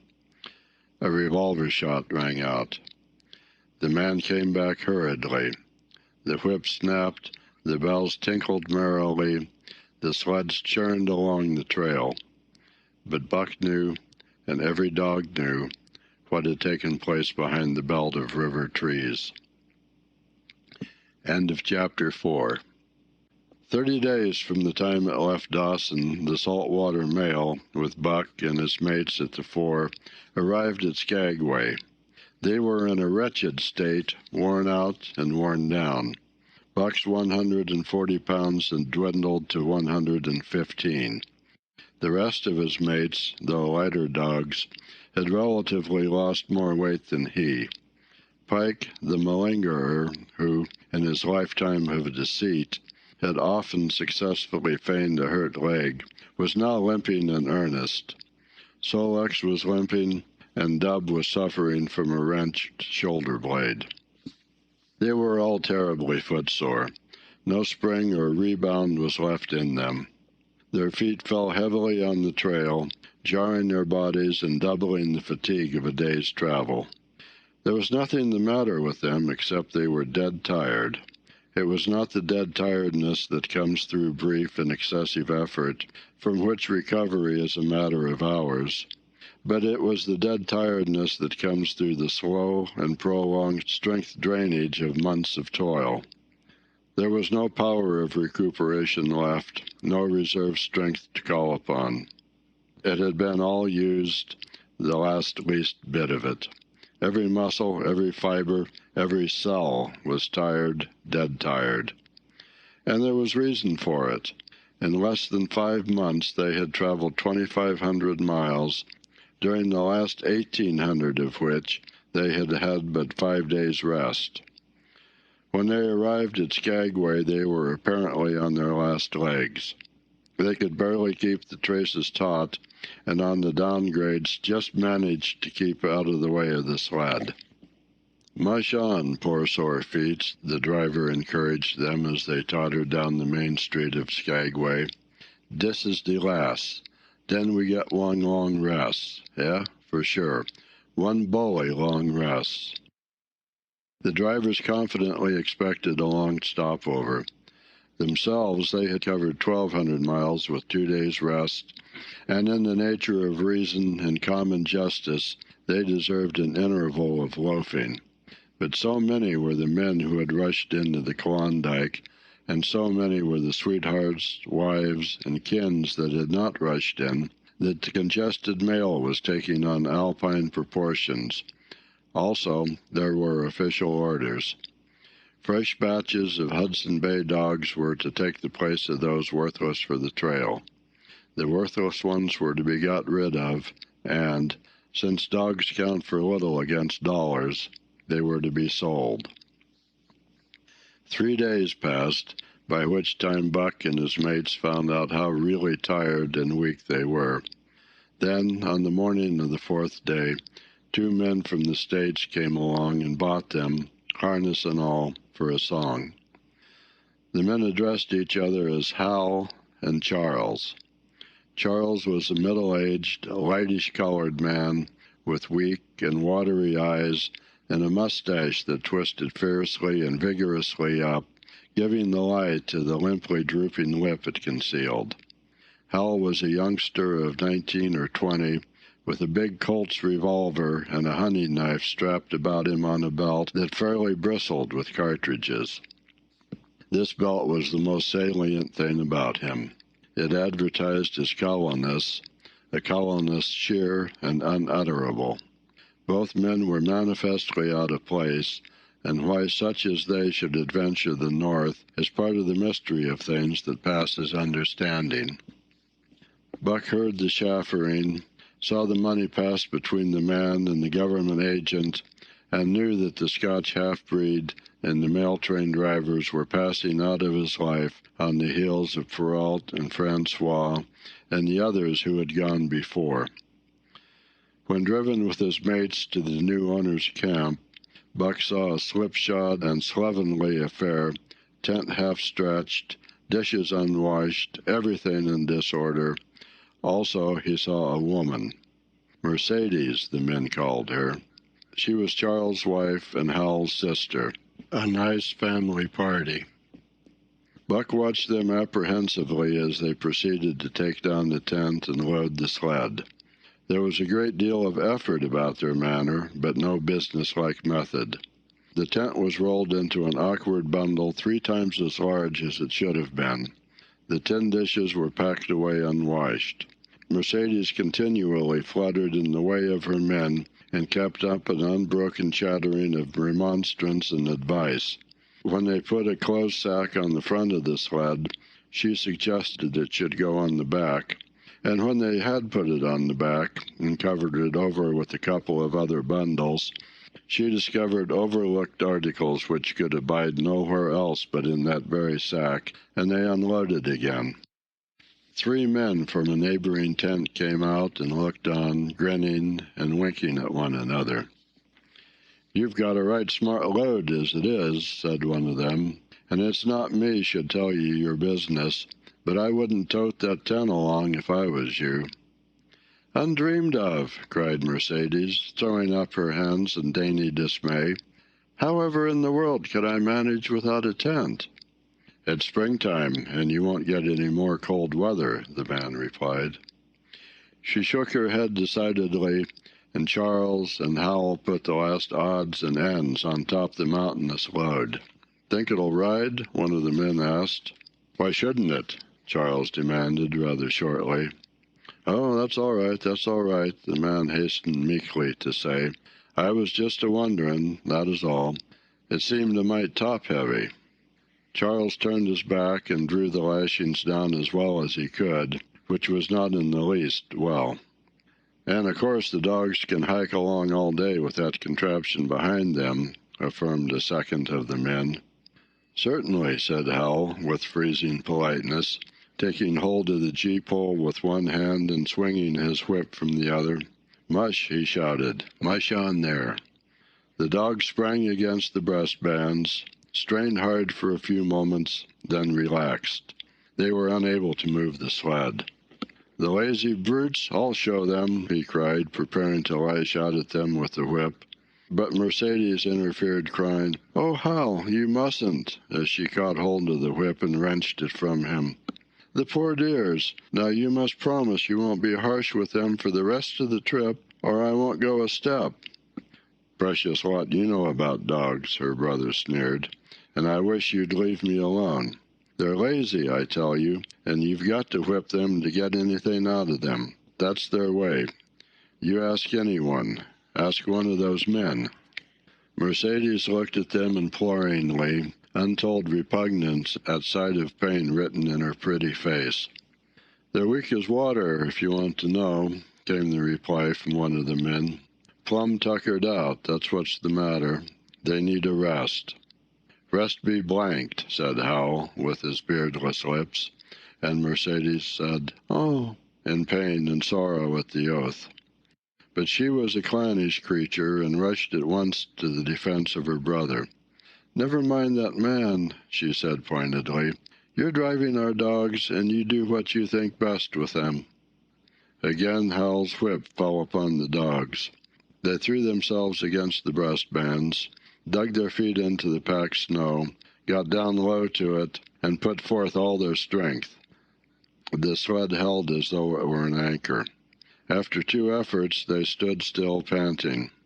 The whip was whistling savagely when once more Mercedes interfered. She dropped on her knees before Buck with tears in her eyes and put her arms around his neck. "You poor, poor dears," she cried sympathetically. "Why don't you pull hard? Then you wouldn't be whipped." Buck did not like her, but he was feeling too miserable to resist her, taking it as part of the day's miserable work. One of the onlookers, who had been clenching his teeth to suppress hot speech, now spoke up. "It's not that I care a whop what becomes of you, but for the dog's sake I just want to tell you, you can help them a mighty lot by breaking out that sled. The runners are froze fast. Throw your weight against the gee-pole, right and left, and break it out." A third time the attempt was made, but this time, following the advice, Hal broke out the runners which had been frozen to the snow. The overloaded and unwieldy sled forged ahead, Buck and his mate struggling frantically under the rain of blows. 100 yards ahead the path turned and sloped steeply into the main street. It would have required an experienced man to keep the top-heavy sled upright, and Hal was not such a man. As they swung on the turn, the sled went over, spilling half its load through the loose lashings. The dogs never stopped. The lightened sled bounded on its side behind them. They were angry because of the ill treatment they had received and the unjust load. Buck was raging. He broke into a run, the team following his lead. Hal cried, "Whoa, whoa," but they gave no heed. He tripped and was pulled off his feet. The capsized sled ground over him, and the dogs dashed on up the street, adding to the gaiety of Skagway as they scattered the remainder of the outfit along its chief thoroughfare. Kind-hearted citizens caught the dogs and gathered up the scattered belongings. Also, they gave advice. Half the load and twice the dogs, if they ever expected to reach Dawson, was what was said. Hal and his sister and brother-in-law listened unwillingly, pitched tent, and overhauled the outfit. Canned goods were turned out that made men laugh, for canned goods on the long trail is a thing to dream about. "Blankets for a hotel," quote one of the men who laughed and helped. "Half as many is too much. Get rid of them. Throw away that tent and all those dishes. Who's going to wash them anyway? Good Lord, do you think you're traveling on a Pullman?" And so it went, the inexorable elimination of the superfluous. Mercedes cried when her clothes bags were dumped on the ground, and article after article was thrown out. She cried in general, and she cried in particular over each discarded thing. She clasped hands about knees, rocking back and forth broken-heartedly. She averred she would not go an inch, not for a dozen Charleses. She appealed to everyone and to everything, finally wiping her eyes and proceeding to cast out even articles of apparel that were imperative necessaries. And in her zeal, when she had finished with her own, she attacked the belongings of her men and went through them like a tornado. This accomplished, the outfit, though cut in half, was still a formidable bulk. Charles and Hal went out in the evening and bought 6 outside dogs. These, added to the 6 of the original team, Antique and Kowana, the Huskies obtained at Rink Rapids on the record trip, brought the team up to 14. But the outside dogs, though practically broken in since their landing, did not amount to much. 3 were short-haired pointers, 1 was a Newfoundland, and the other 2 were mongrels of indeterminate breed. They did not seem to know anything, these newcomers. Buck and his comrades looked upon them with disgust, and though he speedily taught them their places and what not to do, he could not teach them what to do. They did not take kindly to trace and trail. With the exception of the 2 mongrels, they were bewildered and spirit-broken by the strange, savage environment in which they found themselves and by the ill treatment they had received. The 2 mongrels were without spirit at all. Bones were the only thing breakable about them. With the newcomers hopeless and forlorn, and the old team worn out by 2,500 miles of continuous trail, the outlook was anything but bright. The 2 men, however, were quite cheerful. And they were proud, too. They were doing the thing in style with 14 dogs. They had seen other sleds depart over the pass for Dawson, or come in from Dawson, but never had they seen a sled with so many as 14 dogs. In the nature of Arctic travel, there was a reason why 14 dogs should not drag one sled, and that was that one sled could not carry the food for 14 dogs.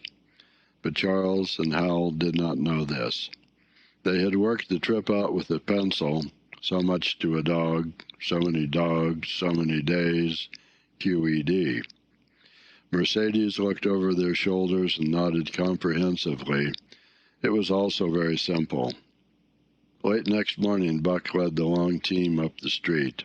There was nothing lively about it, no snap or go in him and his fellows. They were starting dead weary. 4 times he had covered the distance between Saltwater and Dawson, and the knowledge that, jaded and tired, he was facing the same trail once more made him bitter. His heart was not in the work, nor was the heart of any dog. The outsides were timid and frightened, the insides without confidence in their masters. Buck felt vaguely that there was no depending upon these 2 men and the woman. They did not know how to do anything, and as the days went by it became apparent that they could not learn. They were slack in all things without order or discipline. It took them half the night to pitch a slovenly camp, and half the morning to break that camp and get the sled loaded in fashion so slovenly that for the rest of the day they were occupied in stopping and rearranging the load. Some days they did not make 10 miles. On other days they were unable to get started at all. And on no day did they succeed in making more than half the distance used by the men as a basis in their dog food computation.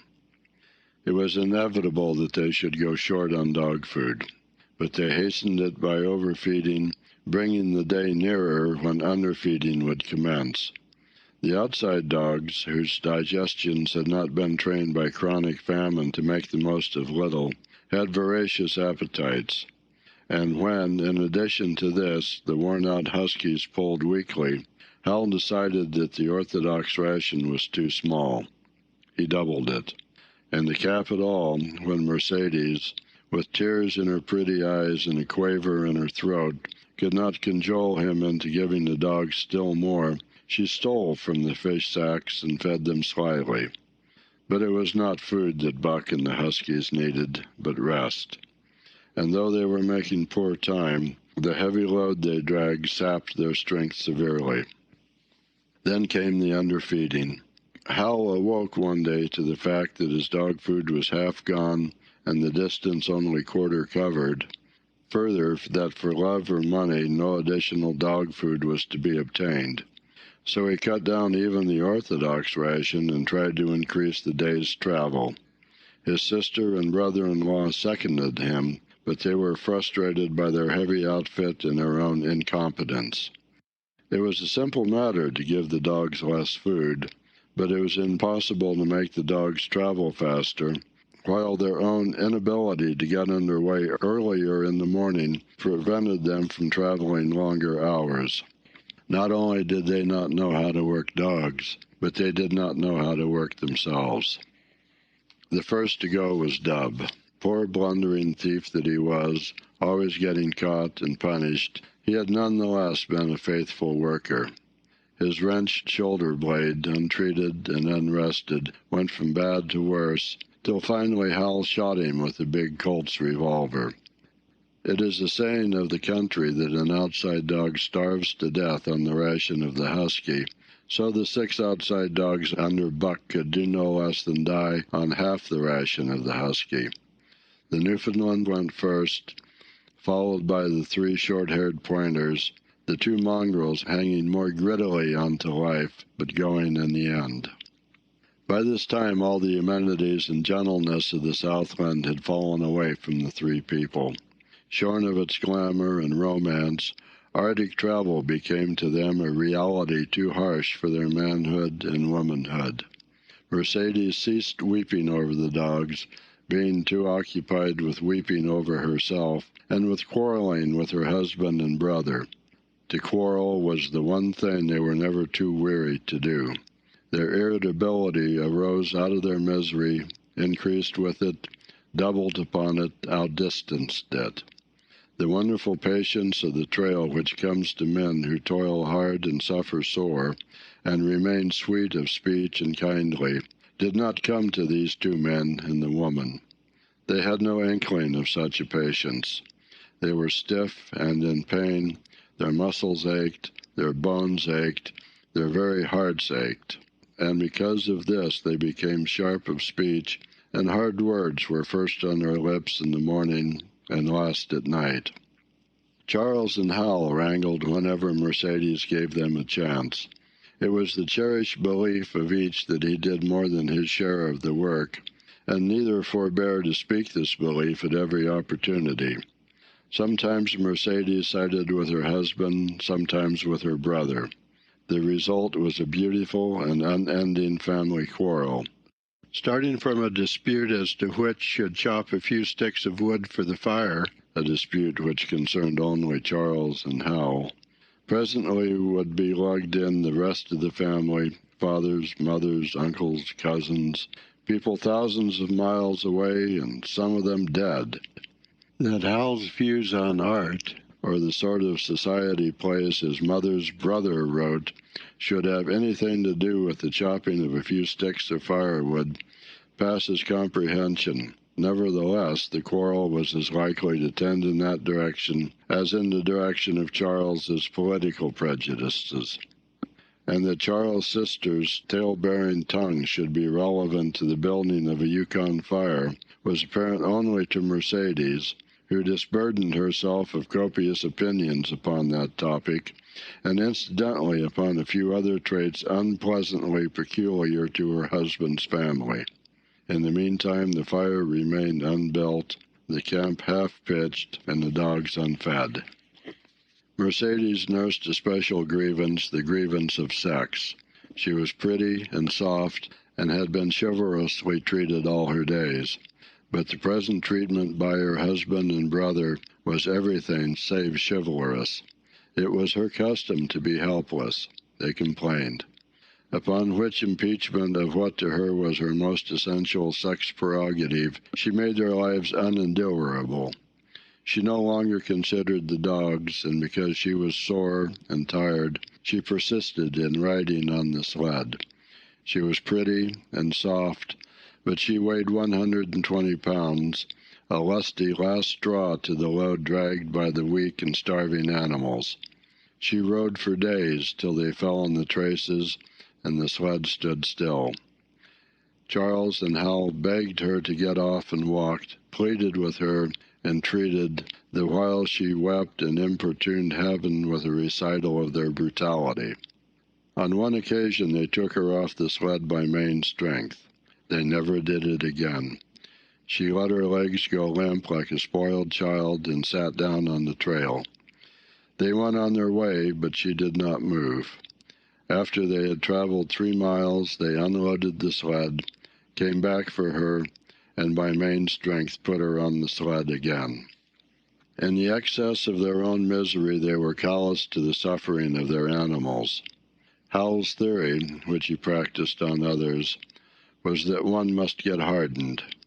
He had started out preaching it to his sister and brother-in-law. Failing there, he hammered it into the dogs with a club. At the 5 fingers, the dog food gave out, and a toothless old squaw offered to trade them a few pounds of frozen horsehide for the Colt's revolver that kept the big hunting knife company at Hal's hip. A poor substitute for food was this hide, just as it had been stripped from the starved horses of the cattlemen 6 months back. In its frozen state, it was more like strips of galvanized iron, and when a dog wrestled it into a stomach, it thawed into thin and innutritious leathery strings, and into a mass of short hair, irritating and indigestible. And through it all, Buck staggered along at the head of the team as in a nightmare. He pulled when he could. When he could no longer pull, he fell down and remained down till blows from whip or club drove him to his feet again. All the stiffness and gloss had gone out of his beautiful furry coat. The hair hung down, limp and draggled, or matted with dried blood where Hal's club had bruised him. His muscles had wasted away to knotty strings, and the flesh pads had disappeared, so that each rib and every bone in his frame were outlined cleanly through the loose hide that was wrinkled in folds of emptiness. It was heartbreaking, only Buck's heart was unbreakable. The man in the red sweater had proved that. As it was with Buck, so it was with his mates. They were perambulating skeletons. There were 7 altogether, including him. In their very great misery, they had become insensible to the bite of the lash or the bruise of the club. The pain of the beating was dull and distant, just as the things their eyes saw and their ears heard seemed dull and distant. They were not half-living or quarter-living. They were simply so many bags of bones in which sparks of life fluttered faintly. When a halt was made, they dropped down in the traces like dead dogs, and the spark dimmed and paled and seemed to go out. And when the club or whip fell upon them, the spark fluttered feebly up, and they tottered to their feet and staggered on. Then came a day when Billy, the good-natured, fell and could not rise. Hal had traded off his revolver, so he took the axe and knocked Billy on the head as he lay in the traces, then cut the carcass out of the harness and dragged it to one side. Buck saw, and his mate saw, and they knew that this thing was very close to them. On the next day Koana went, and but 5 of them remained. Joe, too far gone to be malignant, Pike, crippled and limping, only half conscious and not conscious enough longer to malinger. Sol-leks, the one-eyed, still faithful to the toil of trace and trail, and mournful in that he had so little strength with which to pull. Teek, who had not traveled so far that winter, and was now beaten more than the others because he was fresher, and Buck, still at the head of the team, but no longer enforcing discipline or striving to enforce it, blind with weakness half the time, and keeping the trail by the loom of it and by the dim feel of his feet. It was beautiful spring weather, but neither dogs nor humans were aware of it. Each day the sun rose earlier and set later. It was dawn by 3 in the morning, and twilight lingered till 9 at night. The whole long day was a blaze of sunshine. The ghostly winter silence had given way to the great spring murmur of awakening life. This murmur arose from all the land, fraught with the joy of living. It came from the things that lived and moved again, things which had been as dead and which had not moved during the long months of frost. The sap was rising in the pines. The willows and aspens were bursting out in young buds. Shrubs and vines were putting on fresh garbs of green. Crickets sang in the nights, and in the days all manner of creeping, crawling things rustled forth into the sun. Partridges and woodpeckers were booming and knocking in the forest. Squirrels were chattering, birds singing, and overhead honked the wildfowl driving up from the south in cunning wedges that split the air. From every hill slope came the trickle of running water, the music of unseen fountains. All things were thawing, bending, snapping. The Yukon was straining to break loose the ice that bound it down. It ate away from beneath, the sun ate from above. Air holes formed, fissures sprang and spread apart, while thin sections of ice fell through bodily into the river.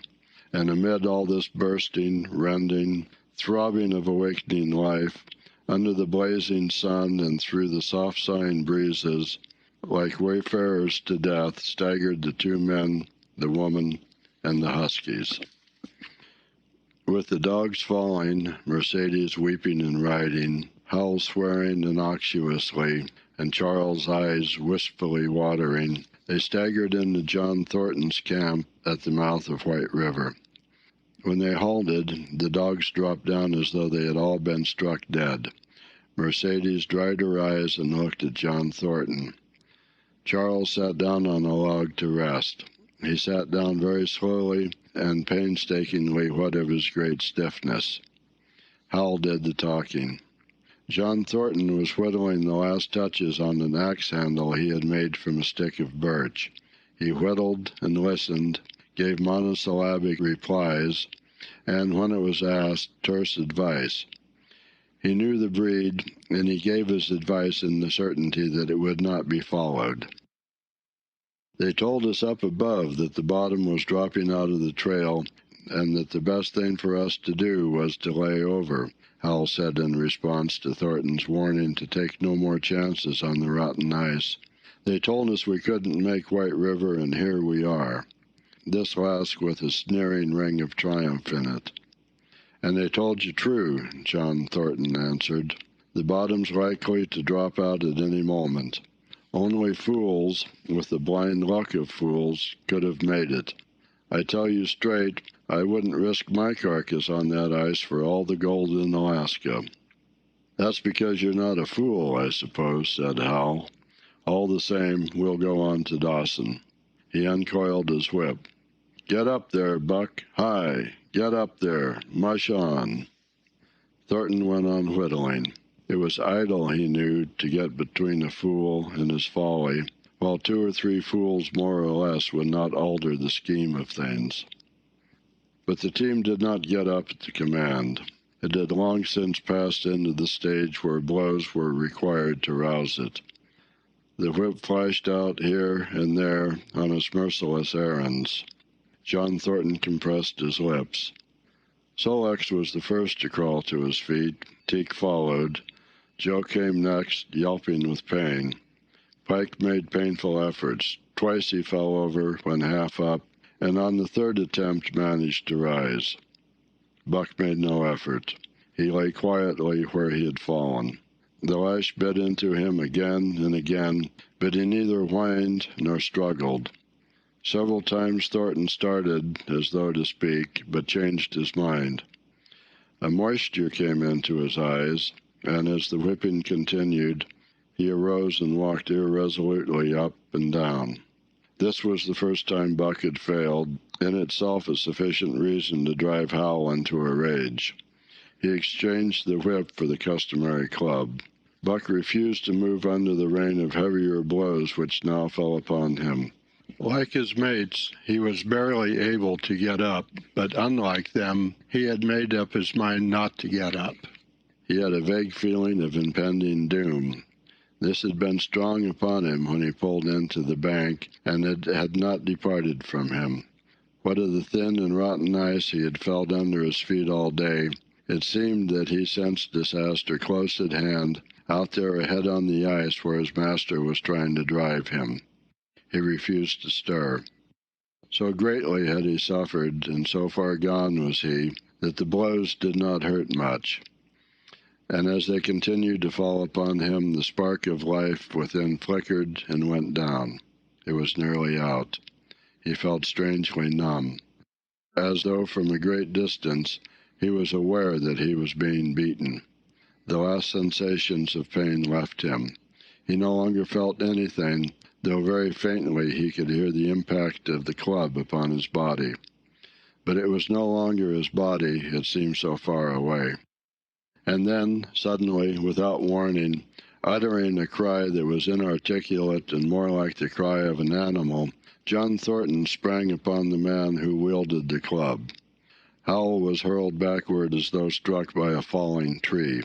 Mercedes screamed. Charles looked on wistfully, wiped his watery eyes, but did not get up because of his stiffness. John Thornton stood over Buck, struggling to control himself, too convulsed with rage to speak. "If you strike that dog again, I'll kill you," he at last managed to say in a choking voice.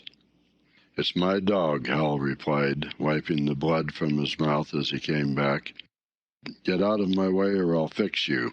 I'm going to Dawson." Thornton stood between him and Buck and evinced no intention of getting out of the way. Hal drew his long hunting knife. Mercedes screamed, cried, laughed, and manifested the chaotic abandonment of hysteria. Thornton rapped Hal's knuckles with the axe handle, knocking the knife to the ground. He rapped his knuckles again as he tried to pick it up. Then he stooped, picked it up himself, and with 2 strokes cut Buck's traces. Hal had no fight left in him. Besides, his hands were full with his sister, or his arms, rather, while Buck was too near dead to be of further use in hauling the sled. A few minutes later they pulled out from the bank and down the river. Buck heard them go and raised his head to see. Pike was leading, Sol-leks was at the wheel, and between were Joe and Teek. They were limping and staggering. Mercedes was riding the loaded sled. Hal guided at the gee-pole, and Charles stumbled along in the rear. As Buck watched them, Thornton knelt beside him and, with rough, kindly hands, searched for broken bones. By the time his search had disclosed nothing more than many bruises and a state of terrible starvation, the sled was a quarter of a mile away. Dog and man watched it crawling along over the ice. Suddenly they saw its back end drop down, as into a rut, and the gee-pole, with Hal clinging to it, jerk into the air. Mercedes' scream came to their ears.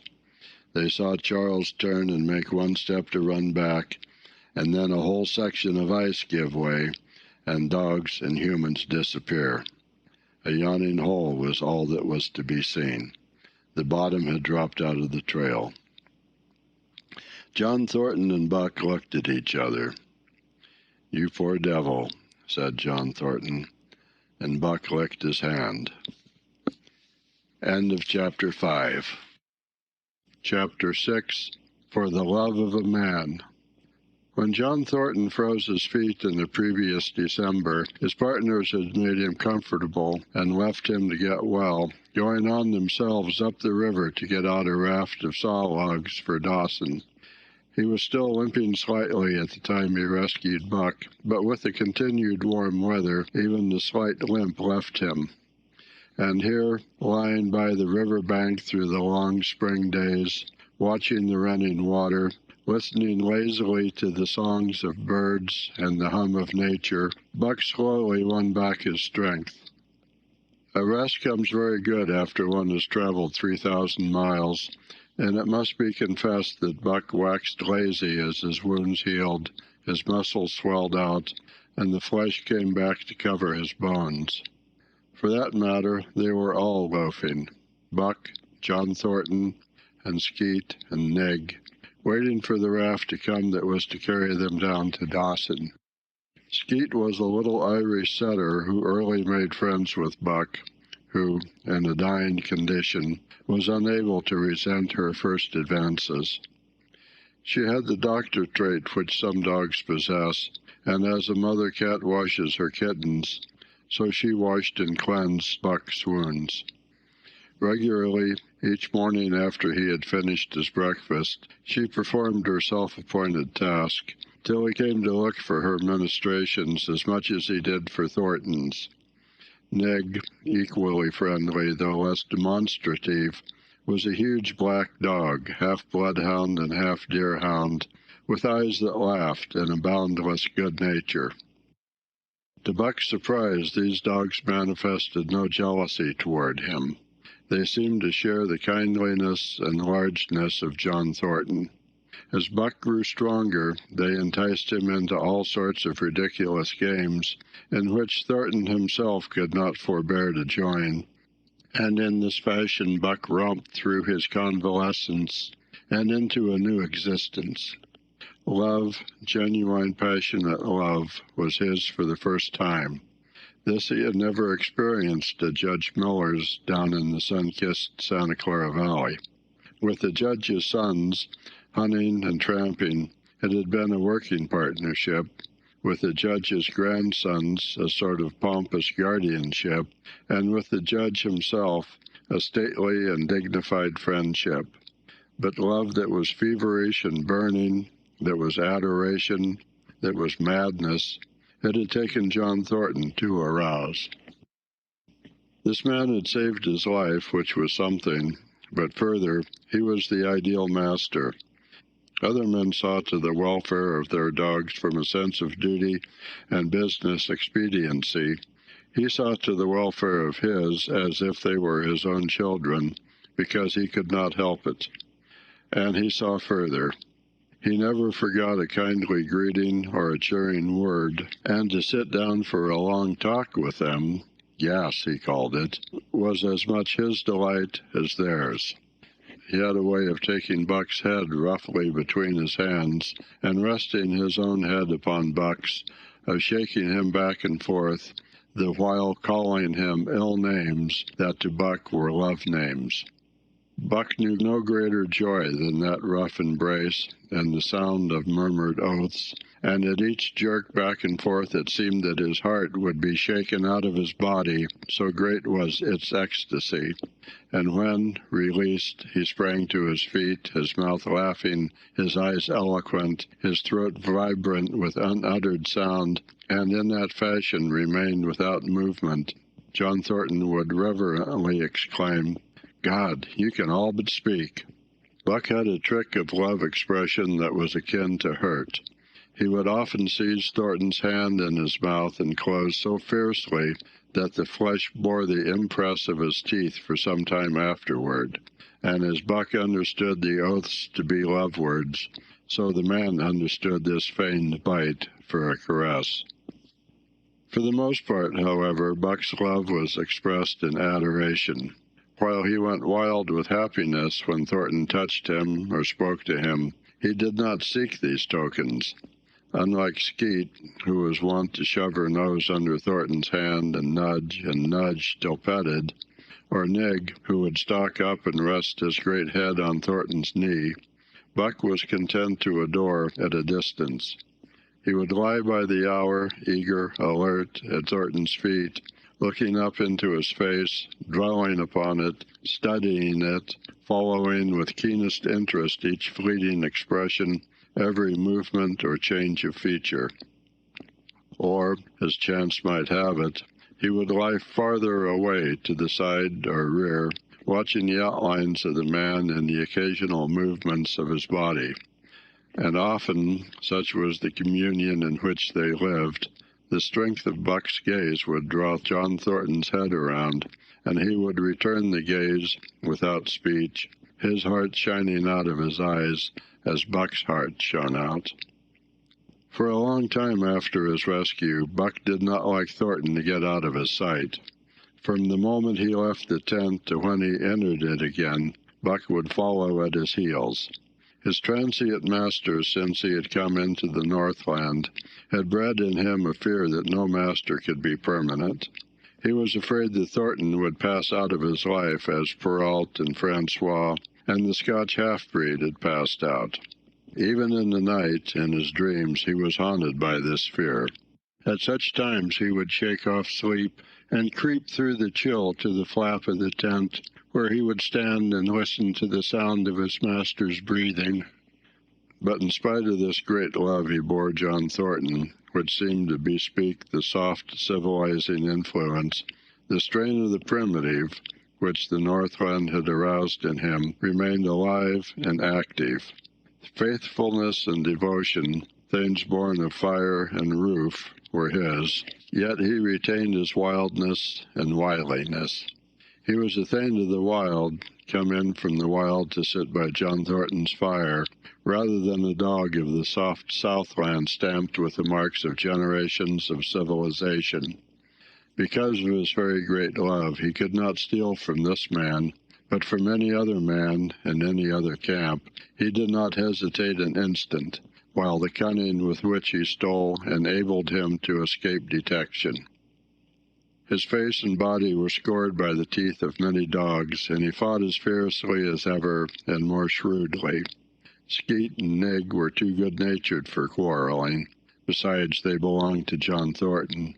But the strange dog, no matter what the breed or valor, swiftly acknowledged Buck's supremacy or found himself struggling for life with a terrible antagonist. And Buck was merciless. He had learned well the law of club and fang, and he never forewent an advantage or drew back from a foe he had started on the way to death. He had lessoned from Spitz and from the chief fighting dogs of the police and mail, and knew there was no middle course. He must master or be mastered, while to show mercy was a weakness. Mercy did not exist in the primordial life. It was misunderstood for fear, and such misunderstandings made for death. Kill or be killed, eat or be eaten was the law, and this mandate, down out of the depths of time, he obeyed. He was older than the days he had seen and the breaths he had drawn. He linked the past with the present, and the eternity behind him throbbed through him in a mighty rhythm to which he swayed as the tides and seasons swayed. He sat by John Thornton's fire, a broad-breasted dog, white-fanged and long-furred, but behind him were the shades of all manner of dogs, half-wolves and wild wolves, urgent and prompting, tasting the savor of the meat he ate, thirsting for the water he drank, scenting the wind with him, listening with him and telling him the sounds made by the wild life in the forest, dictating his moods, directing his actions, lying down to sleep with him when he lay down, and dreaming with him and beyond him, and becoming themselves the stuff of his dreams. So peremptorily did these shades beckon him that each day mankind and the claims of mankind slipped farther from him. Deep in the forest a call was sounding, and as often as he heard this call, mysteriously thrilling and luring, he felt compelled to turn his back upon the fire and the beaten earth around it, and to plunge into the forest, and on, he knew not where or why, nor did he wonder where or why, the call sounding imperiously deep in the forest. But as often as he gained the soft, unbroken earth and the green shade, the love for John Thornton drew him back to the fire again. Thornton alone held him. The rest of mankind was as nothing. Chance travelers might praise or pet him, but he was cold under it all, and from a too demonstrative man, he would get up and walk away. When Thornton's partners, Hans and Pete, arrived on the long-expected raft, Buck refused to notice them till he learned they were close to Thornton. After that he tolerated them in a passive sort of way, accepting favors from them as though he favored them by accepting. They were of the same large type as Thornton, living close to the earth, thinking simply and seeing clearly, and ere they swung the raft into the big eddy by the sawmill at Dawson, they understood Buck and his ways, and did not insist upon an intimacy such as obtained with Skeet and Nig. For Thornton, however, his love seemed to grow and grow. He, alone among men, could put a pack upon Buck's back in the summer traveling. Nothing was too great for Buck to do when Thornton commanded. One day they had grub-staked themselves from the proceeds of the raft and left Dawson for the headwaters of the Tanana. The men and dogs were sitting on the crest of a cliff which fell away straight down to naked bedrock 300 feet below.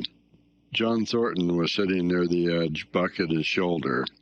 A thoughtless whim seized Thornton, and he drew the attention of Hans and Pete to the experiment he had in mind.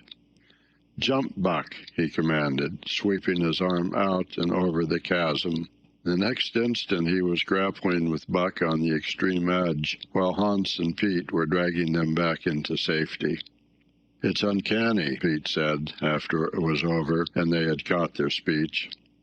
Thornton shook his head.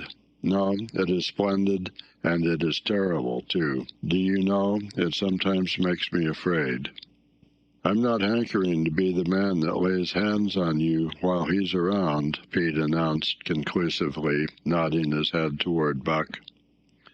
"Pai Chingo," was Hans's contribution. "Not mineself, either." It was at Circle City, ere the year was out, that Pete's apprehensions were realized. Black Burton, a man evil-tempered and malicious, had been picking a quarrel with a tenderfoot at the bar, while Thornton stepped good-naturedly between. Buck, as was his custom, was lying in a corner, head on paws, watching his master's every action. Burton struck out, without warning, straight from the shoulder. Thornton was sent spinning, and saved himself from falling only by clutching the rail of the bar. Those who were looking on heard what was neither bark nor yelp, but a something which is best described as a roar, and they saw Buck's body rise up in the air as he left the floor for Burton's throat. The man saved his life by instinctively throwing out his arm, but was hurled backward to the floor with Buck on top of him. Buck loosed his teeth from the flesh of the arm and drove in again for the throat. This time the man succeeded only in partly blocking, and his throat was torn open. Then the crowd was upon Buck, and he was driven off, but while a surgeon checked the bleeding, he prowled up and down, growling furiously, attempting to rush in, and being forced back by an array of hostile clubs. A miners' meeting, called on the spot, decided that the dog had sufficient provocation, and Buck was discharged. But his reputation was made, and from that day his name spread through every camp in Alaska. Later on, in the fall of the year, he saved John Thornton's life in quite another fashion. The three partners were landing a long and narrow poling boat down a bad stretch of rapids on the 40-mile creek. Hans and Pete moved along the bank, snubbing with a thin manila rope from tree to tree, while Thornton remained in the boat, helping us descent by means of a pole and shouting directions to the shore. Buck, on the bank, worried and anxious, kept abreast of the boat, his eyes never off his master. At a particularly bad spot where a ledge of barely submerged rocks jutted out into the river, Hans cast off the rope, and while Thornton pulled the boat out into the stream, ran down the bank with the end in his hand to snub the boat when it had cleared the ledge. This it did, and was flying downstream in a current as swift as a mill race, when Hans checked it with the rope and checked too suddenly. The boat flirted over and snubbed into the bank bottom up, while Thornton, flung sheer out of it, was carried downstream toward the worst part of the rapid, a stretch of wild water in which no swimmer could live. Buck had sprung in on the instant, and at the end of 300 yards, amid a mad swirl of water, he overhauled Thornton. When he felt him grasp his tail, Buck headed for the bank, swimming with all his splendid strength. But the progress shoreward was slow, the progress downstream amazingly rapid. From below came the fatal roaring where the wild current went wilder and was rent in shreds and spray by the rocks which thrust through like the teeth of an enormous comb. The suck of the water as it took the beginning of the last steep pitch was frightful, and Thornton knew that the shore was impossible. He scraped furiously over a rock, bruised across a second, and struck a third with crushing force. He clutched its slippery top with both hands, releasing Buck, and above the roar of the churning water shouted, "Go, Buck, go!" Buck could not hold his own and swept on downstream, struggling desperately, but unable to win back. When he heard Thornton's command repeated, he partly reared out of the water, throwing his head high as though for a last look, then turned obediently toward the bank. He swam powerfully and was dragged ashore by Pete and Hans at the very point where swimming ceased to be possible and destruction began. They knew that the time a man could cling to a slippery rock in the face of that driving current was a matter of minutes, and they ran as fast as they could up the bank to a point far above where Thornton was hanging on. They attached the line with which they had been snubbing the boat to Buck's head and shoulders, being careful that it should neither strangle him nor impede his swimming, and launched him into the stream. He struck out boldly, but not straight enough into the stream. He discovered the mistake too late when Thornton was abreast of him and a bare half-dozen strokes away while he was being carried helplessly past. Hans promptly snubbed with the rope, as though Buck were a boat. The rope thus tightening on him in the sweep of the current, he was jerked under the surface, and under the surface he remained till his body struck against the bank and he was hauled out. He was half drowned, and Hans and Pete threw themselves upon him, pounding the breath into him and the water out of him. He staggered to his feet and fell down.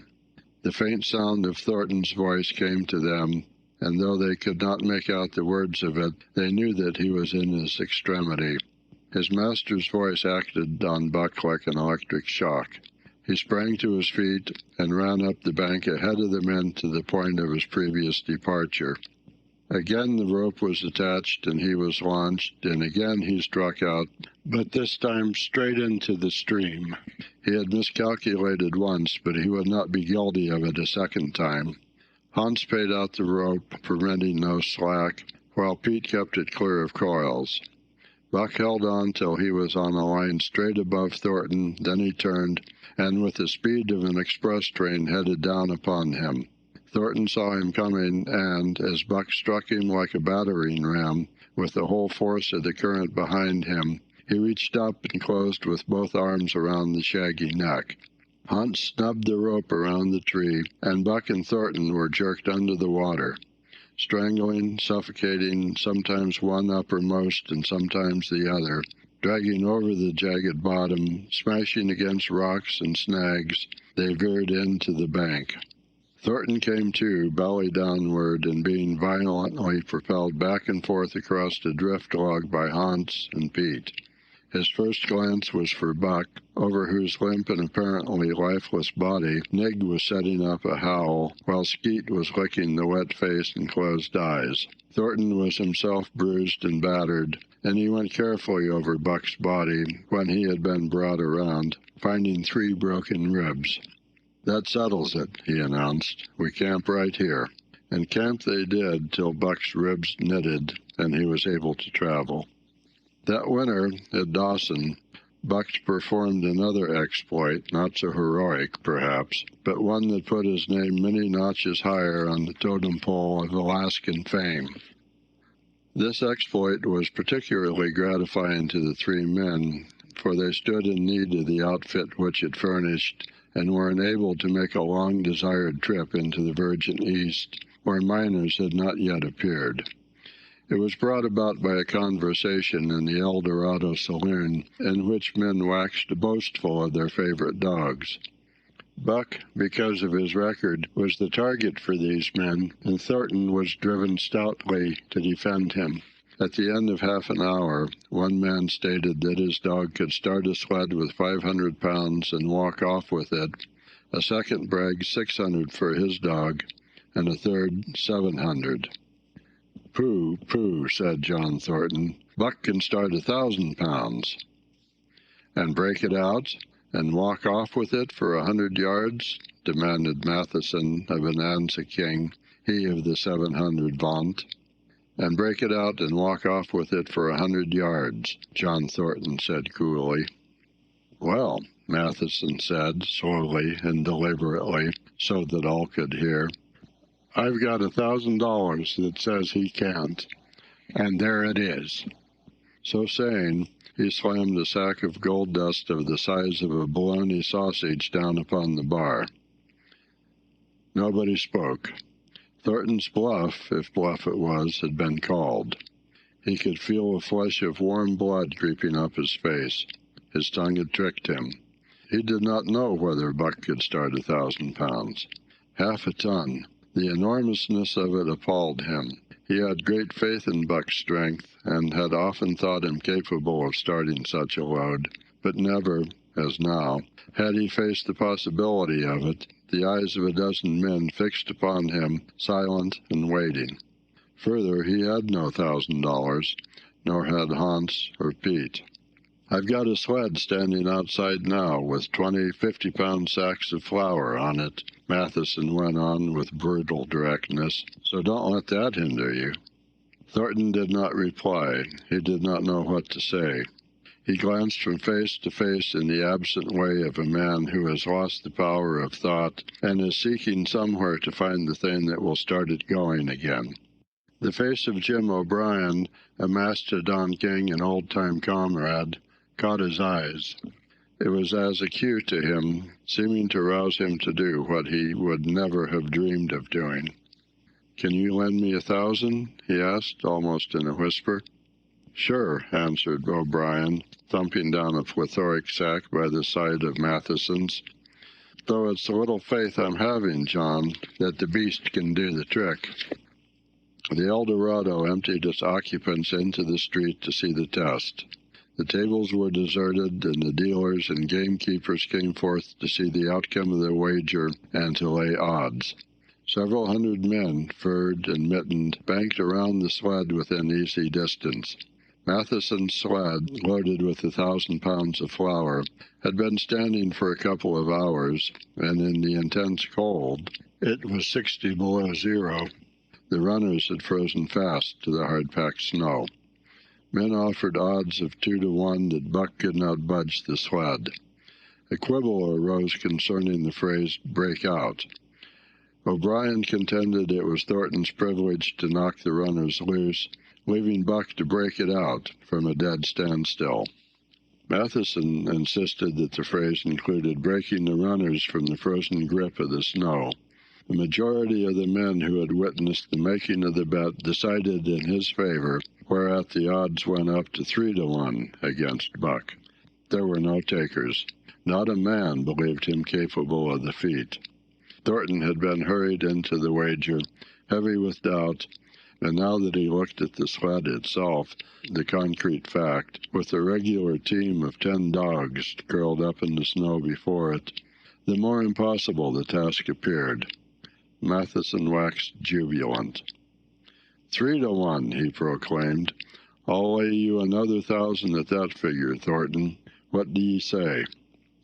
Thornton's doubt was strong in his face, but his fighting spirit was aroused. The fighting spirit that soars above odds, fails to recognize the impossible, and is deaf to all save the clamor for battle. He called Hans and Pete to him. Their sacks were slim, and with his own, the 3 partners could rake together only $200. In the ebb of their fortunes, this sum was their total capital, yet they laid it unhesitantly against Matheson's 600. The team of 10 dogs was unhitched, and Buck, with his own harness, was put into the sled. He had caught the contagion of the excitement, and he felt that in some way he must do a great thing for John Thornton. Murmurs of admiration at his splendid appearance went up. He was in perfect condition, without an ounce of superfluous flesh, and the 150 pounds that he weighed were so many pounds of grit and virility. His furry coat shone with the sheen of silk. Down the neck and across the shoulders, his mane, in repose as it was, half bristled and seemed to lift with every movement, as though excessive vigor made each particular hair alive and active. The great breast and heavy forelegs were no more than in proportion with the rest of the body, where the muscles showed in tight rolls underneath the skin. Men felt these muscles and proclaimed them hard as iron, and the odds went down to 2-1. Gad, sir, stuttered a member of the latest dynasty, a king of the skookum benches. I offer you 800 for him, sir, before the test, sir. 800, just as he stands. Thornton shook his head and stepped to Buck's side. You must stand off from him, Matheson protested. Free play and plenty of room. The crowd fell silent. Only could be heard the voices of the gamblers vainly offering 2-1. Everyone acknowledged Buck a magnificent animal, but 20 50-pound sacks of flour bulked too large in their eyes for them to loosen their pouch strings. Thornton knelt down by Buck's side. He took his head in his 2 hands and rested cheek on cheek. He did not playfully shake him, as was his wont, or murmur soft love curses, but he whispered in his ear, "As you love me, Buck, as you love me," was what he whispered. Buck whined with suppressed eagerness. The crowd was watching curiously. The affair was growing mysterious. It seemed like a conjuration. As Thornton got to his feet, Buck seized his mittened hand between his jaws, pressing in with his teeth, and releasing slowly, half reluctantly. It was the answer in terms not of speech but of love. Thornton stepped well back. "Now, Buck," he said. Buck tightened the traces, then slacked them for a matter of several inches. It was the way he had learned. "Gee!" Thornton's voice rang out, sharp in the tense silence. Buck swung to the right, ending the movement in a plunge that took up the slack and with a sudden jerk arrested his 150 pounds. The load quivered, and from under the runners arose a crisp crackling. "Ha!" Thornton commanded. Buck duplicated the maneuver, this time to the left. The crackling turned into a snapping, the sled pivoting and the runners slipping and grating several inches to the side. The sled was broken out. Men were holding their breaths, intensely unconscious of the fact. "Now, mush!" Thornton's command cracked out like a pistol shot. Buck threw himself forward, tightening the traces with a jarring lunge. His whole body was gathered compactly together in the tremendous effort, the muscles writhing and knotting like live things under the silky fur. His great chest was low to the ground, his head forward and down, while his feet were flying like mad, the claws scarring the hard-packed snow in parallel grooves. The sled swayed and trembled, half-started forward. One of his feet slipped, and one man groaned aloud. Then the sled lurched ahead in what appeared a rapid succession of jerks, though it never really came to a dead stop again. Half an inch, 2 inches. The jerks perceptibly diminished. As the sled gained momentum, he caught them up till it was moving steadily along. Men gasped and began to breathe again, unaware that for a moment they had ceased to breathe. Thornton was running behind, encouraging Buck with short, cheery words. The distance had been measured off, and as he neared the pile of firewood, which marked the end of the 100 yards, a cheer began to grow and grow, which burst into a roar as he passed the firewood and halted at command. Every man was tearing himself loose, even Matheson. Hats and mittens were flying in the air. Men were shaking hands, it did not matter with whom, and bubbling over in a general incoherent babble. But Thornton fell on his knees beside Buck. Head was against head, and he was shaking him back and forth. Those who hurried up heard him cursing Buck, and he cursed him long and fervently and softly and lovingly. Gad, sir, spluttered the Skookum Bench King. I'll give you 1,000 for him, sir, 1,000, sir. 1,200, sir. Thornton rose to his feet. His eyes were wet. The tears were streaming frankly down his cheeks. Sir, he said to the Skookum Bench King. No, sir. You can go to hell, sir. It's the best I can do for you, sir. Buck seized Thornton's hand in his teeth. Thornton shook him back and forth. As though animated by a common impulse, the onlookers drew back to a respectful distance, nor were they again indiscreet enough to interrupt. End of Chapter 6. Chapter 7. The Sounding of the Call. When Buck earned $1,600 in 5 minutes for John Thornton, he made it possible for his master to pay off certain debts and to journey with his partners into the East after a fabled lost mine, the history of which was as old as the history of the country. Many men had sought it, few had found it, and more than a few there were who had never returned from the quest. This lost mine was steeped in tragedy and shrouded in mystery. No one knew of the first man. The oldest tradition stopped before it got back to him. From the beginning there had been an ancient and ramshackle cabin. Dying men had sworn to it, and to the mine the site of which it marked, clinching their testimony with nuggets that were unlike any known grade of gold in the Northland. But no living man had looted this treasure house, and the dead were dead.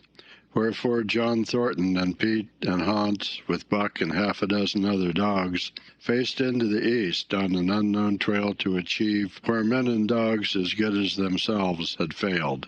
They sledded 70 miles up the Yukon, swung to the left into the Stewart River, past the Mayo and the McQuestion, and held on until the Stewart itself became a streamlet, threading the upstanding peaks which marked the backbone of the continent. John Thornton asked little of man or nature. He was unafraid of the wild. With a handful of salt and a rifle, he could plunge into the wilderness and fare wherever he pleased and as long as he pleased. Being in no haste, Indian fashion, he hunted his dinner in the course of the day's travel, and if he failed to find it, like the Indian, he kept on traveling, secure in the knowledge that sooner or later he would come to it. So, on this great journey into the East, straight meat was the bill of fare. Ammunition and tools principally made up the load on the sled, and the time card was drawn upon the limitless future. To Buck it was boundless delight, this hunting, fishing, and indefinite wandering through strange places. For weeks at a time they would hold on steadily, day after day, and for weeks upon end they would camp, here and there, the dogs loafing and the men burning holes through frozen muck and gravel and washing countless pans of dirt by the heat of the fire. Sometimes they went hungry, sometimes they feasted riotously, all according to the abundance of game and the fortune of hunting. Summer arrived, and dogs and men packed on their backs, rafted across blue mountain lakes, and descended or ascended unknown rivers in slender boats whipsawed from the standing forest. The months came and went, and back and forth they twisted through the uncharted vastness, where no men were, and yet where men had been, if the lost cabin were true. They went across divides and summer blizzards, shivered under the midnight sun on naked mountains between the timberline and the eternal snows, dropped into summer valleys amid swarming gnats and flies, and in the shadows of glaciers picked strawberries and flowers as ripe and fair as any the Southland could boast.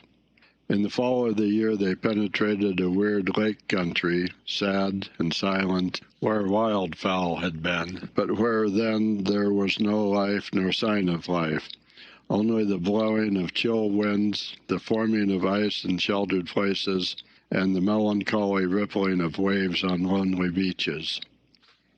And through another winter they wandered on the obliterated trails of men who had gone before.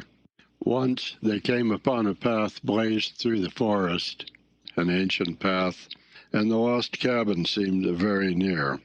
But the path began nowhere and ended nowhere, and it remained mystery, as the man who made it and the reason he made it remained mystery.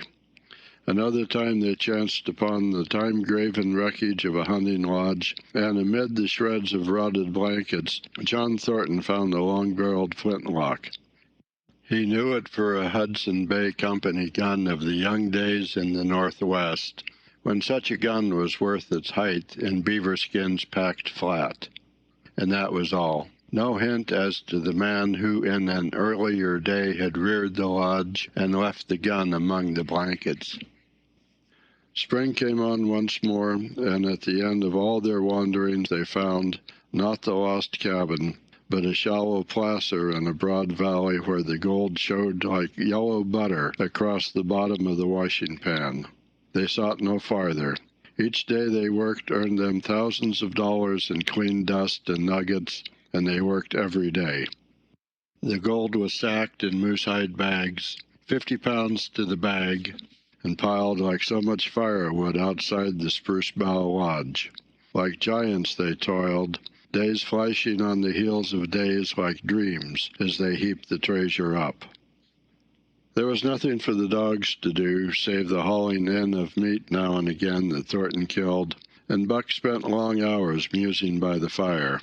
The vision of the short-legged hairy man came to him more frequently now that there was little work to be done, and often, blinking by the fire, Buck wandered with him in that other world which he remembered. The salient thing of this other world seemed fear. When he watched the hairy man sleeping by the fire, head between his knees and hands clasped above, Buck saw that he slept restlessly, with many starts and awakenings, at which times he would peer fearfully into the darkness and fling more wood upon the fire. Did they walk by the beach of a sea where the hairy man gathered shellfish and ate them as he gathered, it was with eyes that roved everywhere for hidden danger, and with legs prepared to run like the wind at its first appearance.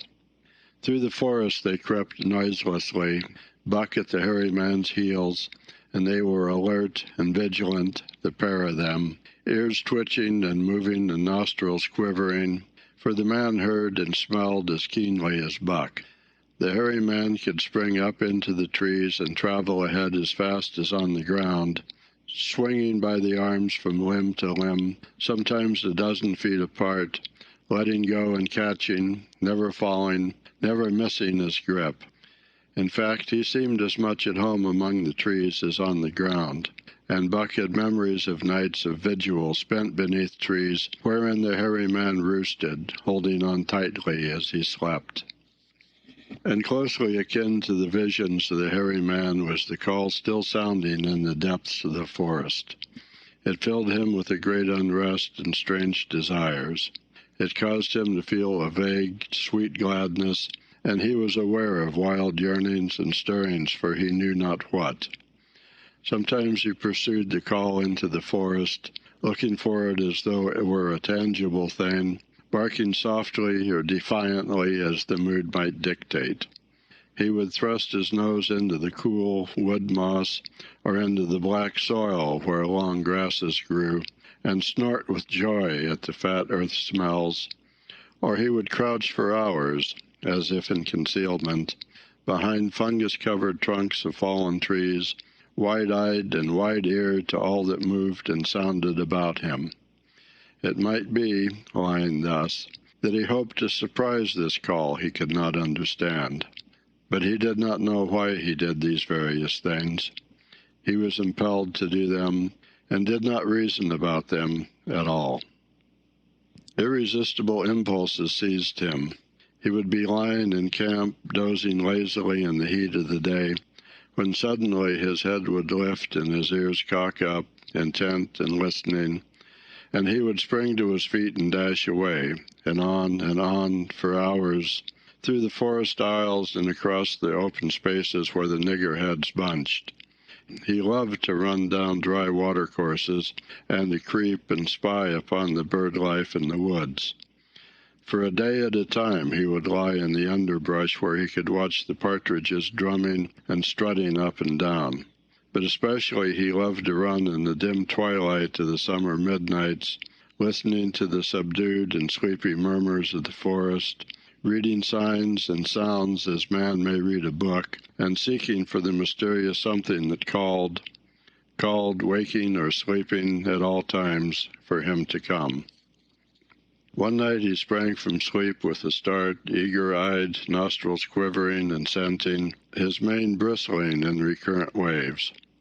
From the forest came the call, or one note of it, for the call was many-noted, distinct and definite as never before, a long-drawn howl, like yet unlike any noise made by husky dog.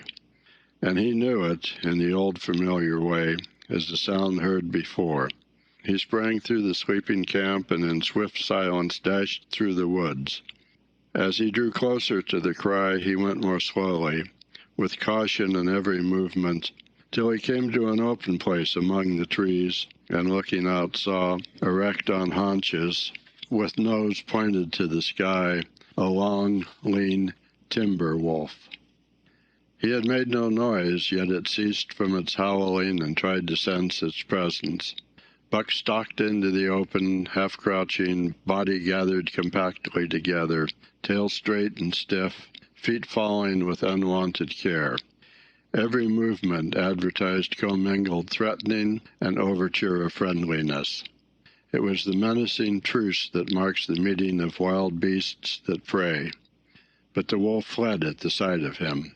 He followed, with wild leapings, in a frenzy to overtake. He ran him into a blind channel in the bed of the creek where a timber jam barred the way. The wolf whirled about, pivoting on his hind legs after the fashion of Joe and of all cornered husky dogs, snarling and bristling, clipping his teeth together in a continuous and rapid succession of snaps. Buck did not attack, but circled him about and hedged him in with friendly advances. The wolf was suspicious and afraid, for Buck made 3 of him in weight, while his head barely reached Buck's shoulder. Watching his chance, he darted away, and the chase was resumed. Time and again he was cornered, and the thing repeated, though he was in poor condition, or Buck could not so easily have overtaken him. He would run till Buck's head was even with his flank, when he would whirl around at bay, only to dash away again at the first opportunity. But in the end, Buck's pertinacity was rewarded, for the wolf, finding that no harm was intended, finally sniffed noses with him. Then they became friendly and played about in the nervous, half-coy way with which fierce beasts belie their fierceness. After some time of this, the wolf started off at an easy lope in a manner that plainly showed he was going somewhere. He made it clear to Buck that he was to come, and they ran side by side through the somber twilight, straight up the creek bed, into the gorge from which it issued, and across the bleak divide where it took its rise. On the opposite slope of the watershed they came down into a level country where were great stretches of forest and many streams, and through these great stretches they ran steadily, hour after hour, the sun rising higher and the day growing warmer. Buck was wildly glad. He knew he was at last answering the call, running by the side of his wood brother toward the place from where the call surely came. Old memories were coming upon him fast, and he was stirring to them as of old he stirred to the realities of which they were the shadows. He had done this thing before, somewhere in that other and dimly remembered world, and he was doing it again, now, running free in the open, the unpacked earth underfoot, the wide sky overhead. They stopped by a running stream to drink, and, stopping, Buck remembered John Thornton. He sat down. The wolf started on toward the place from where the call surely came, then returned to him, sniffing noses and making actions as though to encourage him. But Buck turned about and started slowly on the back track. For the better part of an hour the wild brother ran by his side, whining softly. Then he sat down, pointed his nose upward, and howled. It was a mournful howl, and as Buck held steadily on his way, he heard it grow faint and fainter, until it was lost in the distance. John Thornton was eating dinner when Buck dashed into camp and sprang upon him in a frenzy of affection, overturning him, scrambling upon him, licking his face, biting his hand, playing the general tomfool, as John Thornton characterized it, the while he shook Buck back and forth and cursed him lovingly. For 2 days and nights Buck never left camp, never let Thornton out of his sight. He followed him about at his work, watched him while he ate, saw him into his blankets at night and out of them in the morning. But after 2 days the call in the forest began to sound more imperiously than ever. Buck's restlessness came back on him, and he was haunted by recollections of the wild brother and of the smiling land beyond the divide and the run side by side through the wide forest stretches. Once again he took to wandering in the woods, but the wild brother came no more, and though he listened through long vigils, the mournful howl was never raised.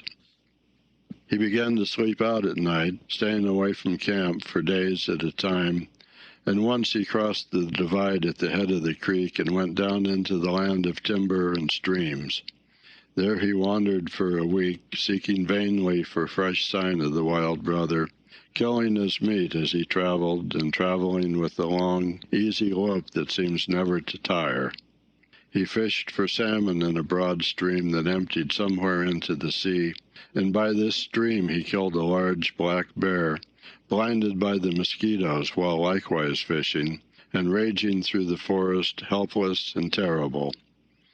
Even so, it was a hard fight, and it aroused the last latent remnants of Buck's ferocity. And 2 days later, when he returned to his kill, and found a dozen wolverines quarreling over the spoil, he scattered them like chaff, and those that fled left 2 behind who would quarrel no more. The blood-longing became stronger than ever before. He was a killer, a thing that preyed, living on the things that lived, unaided, alone, by virtue of his own strength and prowess, surviving triumphantly in a hostile environment where only the strong survived. Because of all this he became possessed of a great pride in himself, which communicated itself like a contagion to his physical being. It advertised itself in all his movements, was apparent in the play of every muscle, spoke plainly as speech in the way he carried himself, and made his glorious furry coat, if anything, more glorious. But for the stray brown on his muzzle and above his eyes, and for the splash of white hair that ran midmost down his chest, he might well have been mistaken for a gigantic wolf, larger than the largest of the breed. From a St. Bernard father he had inherited size and weight, but it was his shepherd mother who had given shape to that size and weight. His muzzle was the long wolf muzzle, save that it was larger than the muzzle of any wolf, and his head, somewhat broader, was the wolf head on a massive scale. His cunning was wolf cunning and wild cunning, his intelligence shepherd intelligence and St. Bernard intelligence, and all this, plus an experience gained in the fiercest of schools, made him as formidable a creature as any that roamed the wild. A carnivorous animal living on a straight meat diet, he was in full flower at the high tide of his life, overspilling with vigor and virility. When Thornton passed a caressing hand along his back, a snapping and crackling followed the hand, each hair discharging its pent magnetism at the contact. Every part, brain and body, nerve tissue and fiber, was keyed to the most exquisite pitch, and between all the parts there was a perfect equilibrium or adjustment. To sights and sounds and events which required action, he responded with lightning-like rapidity. Quickly as a husky dog could leap to defend from attack or to attack, he could leap twice as quickly. He saw the movement or heard sound, and responded in less time than another dog required to compass the mere seeing or hearing. He perceived and determined and responded in the same instant. In point of fact, the three actions of perceiving, determining, and responding were sequential, but so infinitesimal were the intervals of time between them that they appeared simultaneous. His muscles were surcharged with vitality and snapped into place sharply like steel springs. Life streamed through him in splendid flood, glad and rampant, until it seemed that it would burst him asunder in sheer ecstasy and pour forth generously over the world. "Never was there such a dog," said John Thornton one day, as the partners watched Buck marching out of camp. "When he was made, the mold was broke," said Pete. "By jingo, I think so myself," Hans affirmed. They saw him marching out of camp, but they did not see the instant and terrible transformation which took place as soon as he was within the secrecy of the forest. He no longer marched. At once he became a thing of the wild, stealing along softly, cat-footed, a passing shadow that appeared and disappeared among the shadows. He knew how to take advantage of every cover, to crawl on his belly like a snake, and like a snake to leap and strike. He could take a ptarmigan from its nest, kill a rabbit as it slept, and snap in mid-air the little chipmunks fleeing a second too late for the trees. Fish in open pools were not too quick for him, nor were beavers mending their dams too wary. He killed to eat, not from wantonness, but he preferred to eat what he killed himself. So a lurking humor ran through his deeds, and it was his delight to steal upon the squirrels and, when he all but had them, to let them go, chattering in mortal fear to the treetops. As the fall of the year came on, the moose appeared in greater abundance, moving slowly down to meet the winter in the lower and less vigorous valleys. Buck had already dragged down a stray part-grown calf, but he wished strongly for larger and more formidable quarry, and he came upon it one day on the divide at the head of the creek. A band of 20 moose had crossed over from the land of streams and timber, and chief among them was a great bull. He was in a savage temper, and, standing over 6 feet from the ground, was as formidable an antagonist as even Buck could desire. Back and forth the bull tossed his great palmated antlers, branching to 14 points and embracing 7 feet within the tips. His small eyes burned with a vicious and bitter light, while he roared with fury at sight of Buck. From the bull's side, just forward of the flank, protruded a feathered arrow end, which accounted for his savageness. Guided by that instinct which came from the old hunting days of the primordial world, Buck proceeded to cut the bull out from the herd. It was no slight task. He would bark and dance about in front of the bull, just out of reach of the great antlers and of the terrible splay hoofs which could have stamped his life out with a single blow. Unable to turn his back on the fanged danger and go on, the bull would be driven into paroxysms of rage. At such moments he charged Buck, who retreated craftily, luring him on by a simulated inability to escape. But when he was thus separated from his fellows, 2 or 3 of the younger bulls would charge back upon Buck and enable the wounded bull to rejoin the herd. There is a patience of the wild, dogged, tireless, persistent as life itself, that holds motionless for endless hours the spider in its web, the snake in its coils, the panther in its ambuscade. This patience belongs peculiarly to life when it hunts its living food, and it belonged to Buck as he clung to the flank of the herd, retarding its march, irritating the young bulls, worrying the cows with their half-grown calves, and driving the wounded bull mad with helpless rage. For half a day this continued. Buck multiplied himself, attacking from all sides, enveloping the herd in a whirlwind of menace, cutting out his victim as fast as it could rejoin its mates, wearing out the patience the creatures preyed upon, which is a lesser patience than that of the creatures preying. As the day wore along and the sun dropped to its bed in the northwest, the darkness had come back and the fall nights were 6 hours long. The young bulls retraced their steps more and more reluctantly to the aid of their beset leader. The downcoming winter was harrying them on to the lower levels, and it seemed they could never shake off this tireless creature that held them back. Besides, it was not the life of the herd or of the young bulls that was threatened. The life of only one member was demanded, which was a remoter interest than their lives, and in the end they were content to pay the toll.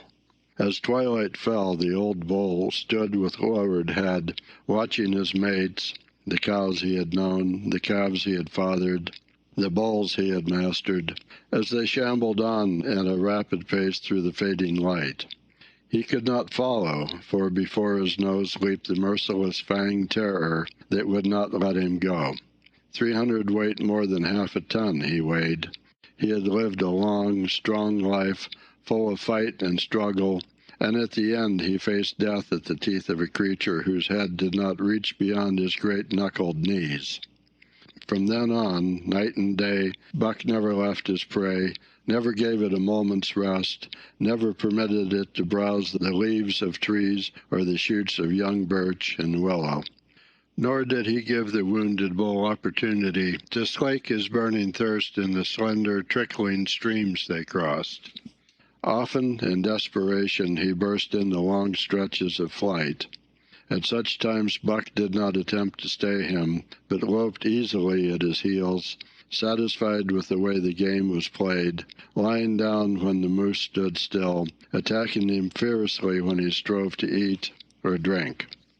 The great head drooped more and more under its tree of horns, and the shambling trot grew weak and weaker. He took to standing for long periods, with nose to the ground, and dejected ears dropped limply, and Buck found more time in which to get water for himself and in which to rest. At such moments, panting with red lolling tongue and with eyes fixed upon the big bull, it appeared to Buck that a change was coming over the face of things. He could feel a new stir in the land. As the moose were coming into the land, other kinds of life were coming in. Forest and stream and air seemed palpitant with their presence. The news of it was borne in upon him, not by sight or sound or smell, but by some other and subtler sense. He heard nothing, saw nothing, yet knew that the land was somehow different, that through it strange things were afoot and ranging, and he resolved to investigate after he had finished the business in hand. At last, at the end of the fourth day, he pulled the great moose down. For a day and a night he remained by the kill, eating and sleeping, turn and turn about. Then, rested, refreshed, and strong, he turned his face toward camp and John Thornton. He broke into the long, easy lope and went on, hour after hour, never at loss for the tangled way, heading straight home through strange country with a certitude of direction that put man and his magnetic needle to shame. As he held on, he became more and more conscious of the new stir in the land. There was life abroad in it different from the life which had been there throughout the summer. No longer was this fact borne in upon him in some subtle, mysterious way. The birds talked of it, the squirrels chattered about it, the very breeze whispered of it.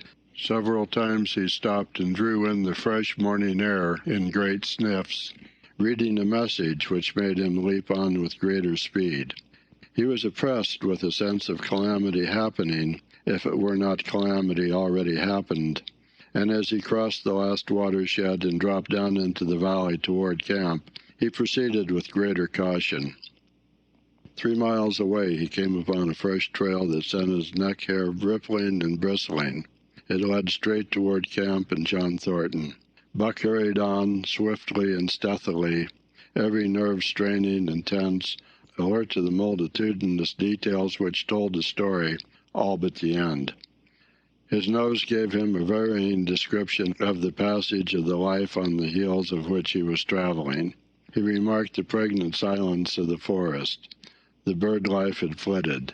The squirrels were in hiding. One only he saw, a sleek gray fellow flattened against a gray dead limb so that he seemed a part of it, a woody excrescence upon the wood itself. As Buck slid along with the obscureness of a gliding shadow, his nose was jerked suddenly to the side as though a positive force had gripped and pulled it. He followed the new scent into a thicket and found Nig. He was lying on his side, dead where he had dragged himself, an arrow protruding, head and feathers, from either side of his body. 100 yards farther on, Buck came upon one of the sled dogs Thornton had bought in Dawson. This dog was thrashing about in a death struggle directly on the trail, and Buck passed around him without stopping. From the camp came the faint sound of many voices, rising and falling in a sing-song chant. Bellying forward to the edge of the clearing, he found Hans, lying on his face, feathered with arrows like a porcupine. At the same instant Buck peered out where the spruce bough lodge had been, and saw what made his hair leap straight up on his neck and shoulders. A gust of overpowering rage swept over him. He did not know that he growled, but he growled aloud with a terrible ferocity. For the last time in his life he allowed passion to usurp cunning and reason, and it was because of his great love for John Thornton that he lost his head. The Yeehats were dancing about the wreckage of the Spruce Bough Lodge when they heard a fearful roaring and saw rushing upon them an animal the like of which they had never seen before. It was Buck, a live hurricane of fury, hurling himself upon them in a frenzy to destroy. He sprang at the foremost man, it was the chief of the Yeehats, ripping the throat wide open till the rent jugular spouted a fountain of blood. He did not pause to worry the victim, but ripped in passing, with the next bound tearing wide the throat of a second man. There was no withstanding him. He plunged about in their very midst, tearing, rending, destroying, in constant and terrific motion which defied the arrows they discharged at him. In fact, so inconceivably rapid were his movements, and so closely were the Indians tangled together, that they shot one another with the arrows, and one young hunter, hurling a spear at Buck in mid-air, drove it through the chest of another hunter with such force that the point broke through the skin of the back and stood out beyond. Then a panic seized the Yeehats, and they fled in terror to the woods, proclaiming as they fled the advent of the evil spirit. And truly Buck was the fiend incarnate, raging at their heels and dragging them down like deer as they raced through the trees. It was a fateful day for the Yeehats. They scattered far and wide over the country, and it was not till a week later that the last of the survivors gathered together in a lower valley and counted their losses. As for Buck, wearying of the pursuit, he returned to the desolated camp.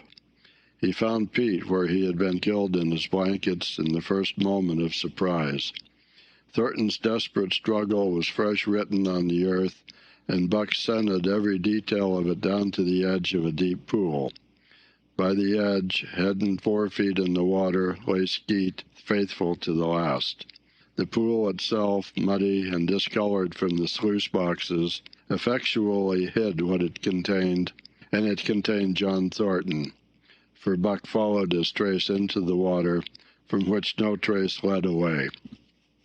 All day Buck brooded by the pool or roamed restlessly about the camp.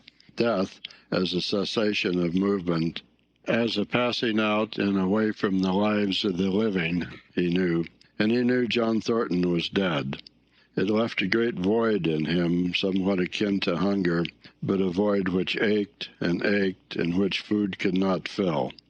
At times, when he paused to contemplate the carcasses of the Yeehats, he forgot the pain of it, and at such times he was aware of a great pride in himself, a pride greater than any he had yet experienced.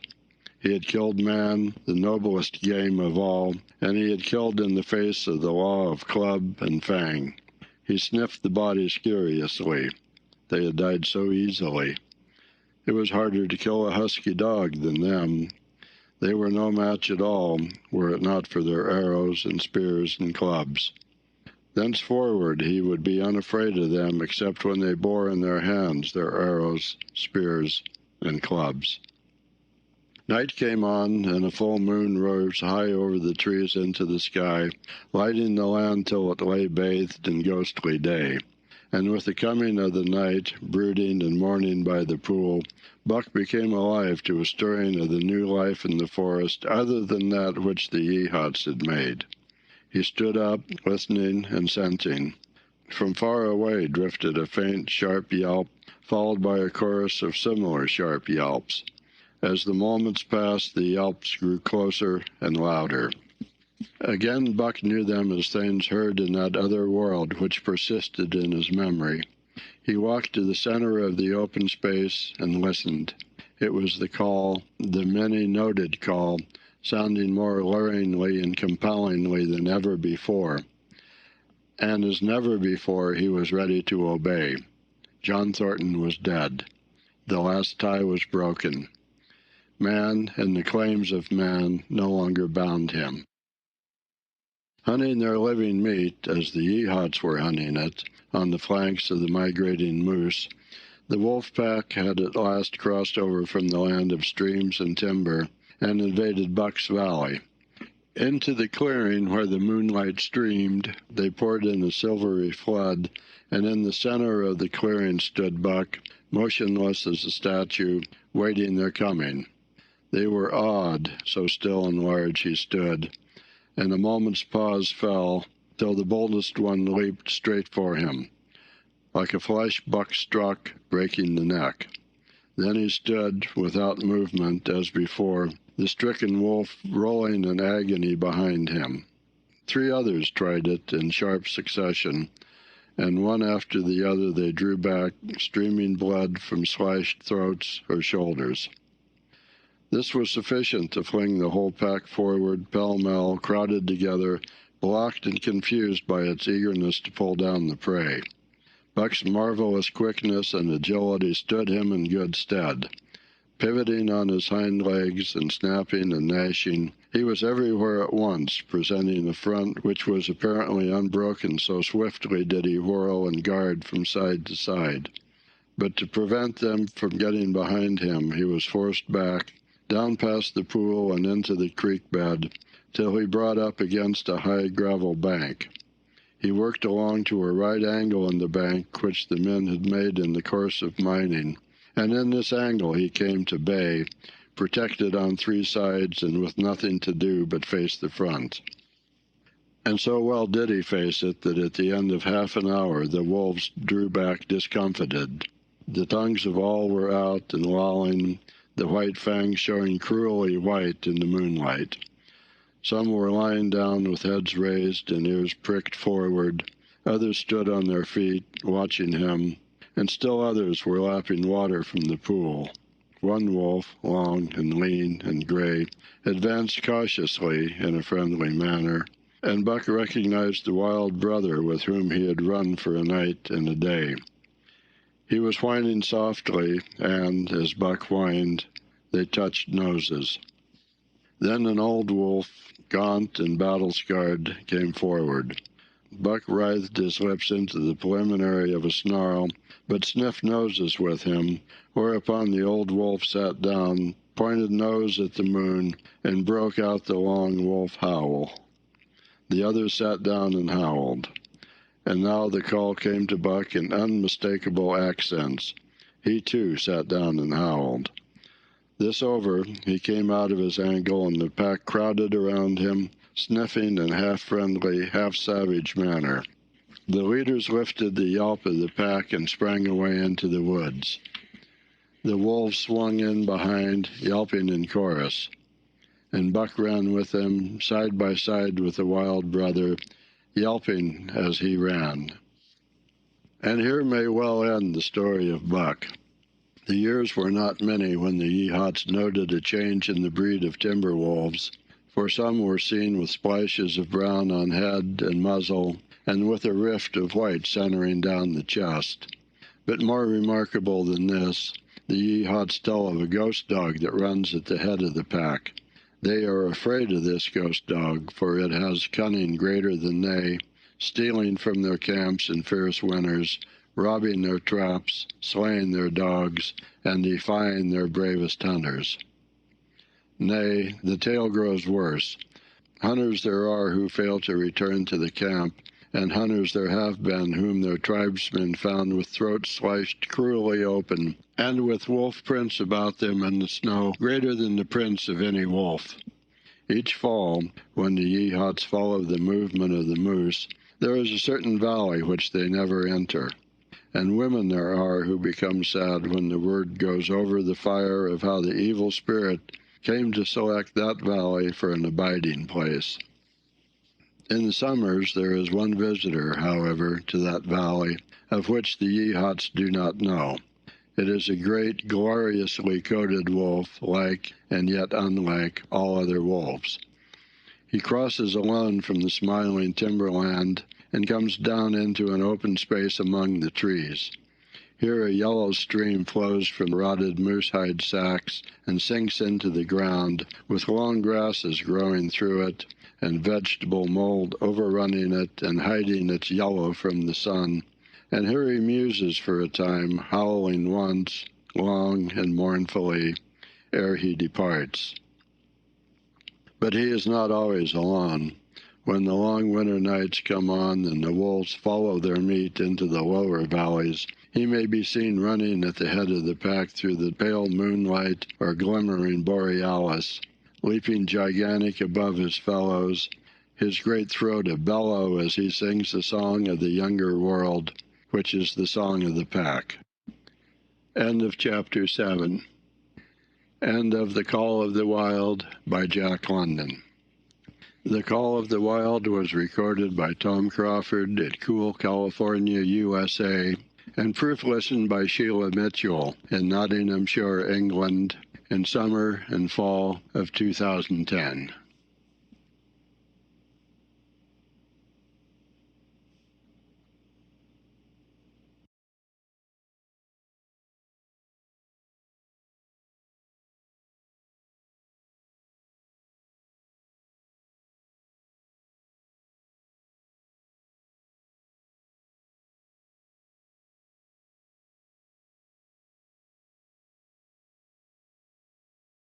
We hope you enjoyed tonight's sleep audiobook. If you liked this audiobook and want to listen to more, please check out our channel at Sleep Audiobooks. And if you prefer to listen to each story individually, They will also be uploaded to our secondary channel at Sleep Chapters. You can access our entire catalog of bedtime story audiobooks through our web app, which can be found at sleepaudiobooks.com. There, you will also find our suite of sleep tools, including a complimentary Better Sleep Quick Guide if you sign up to our mailing list. Links are in the description below.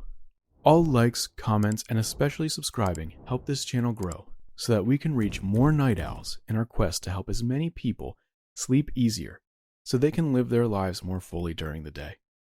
We appreciate your support and wish you a very excellent night's sleep. This is Sleep Audiobooks.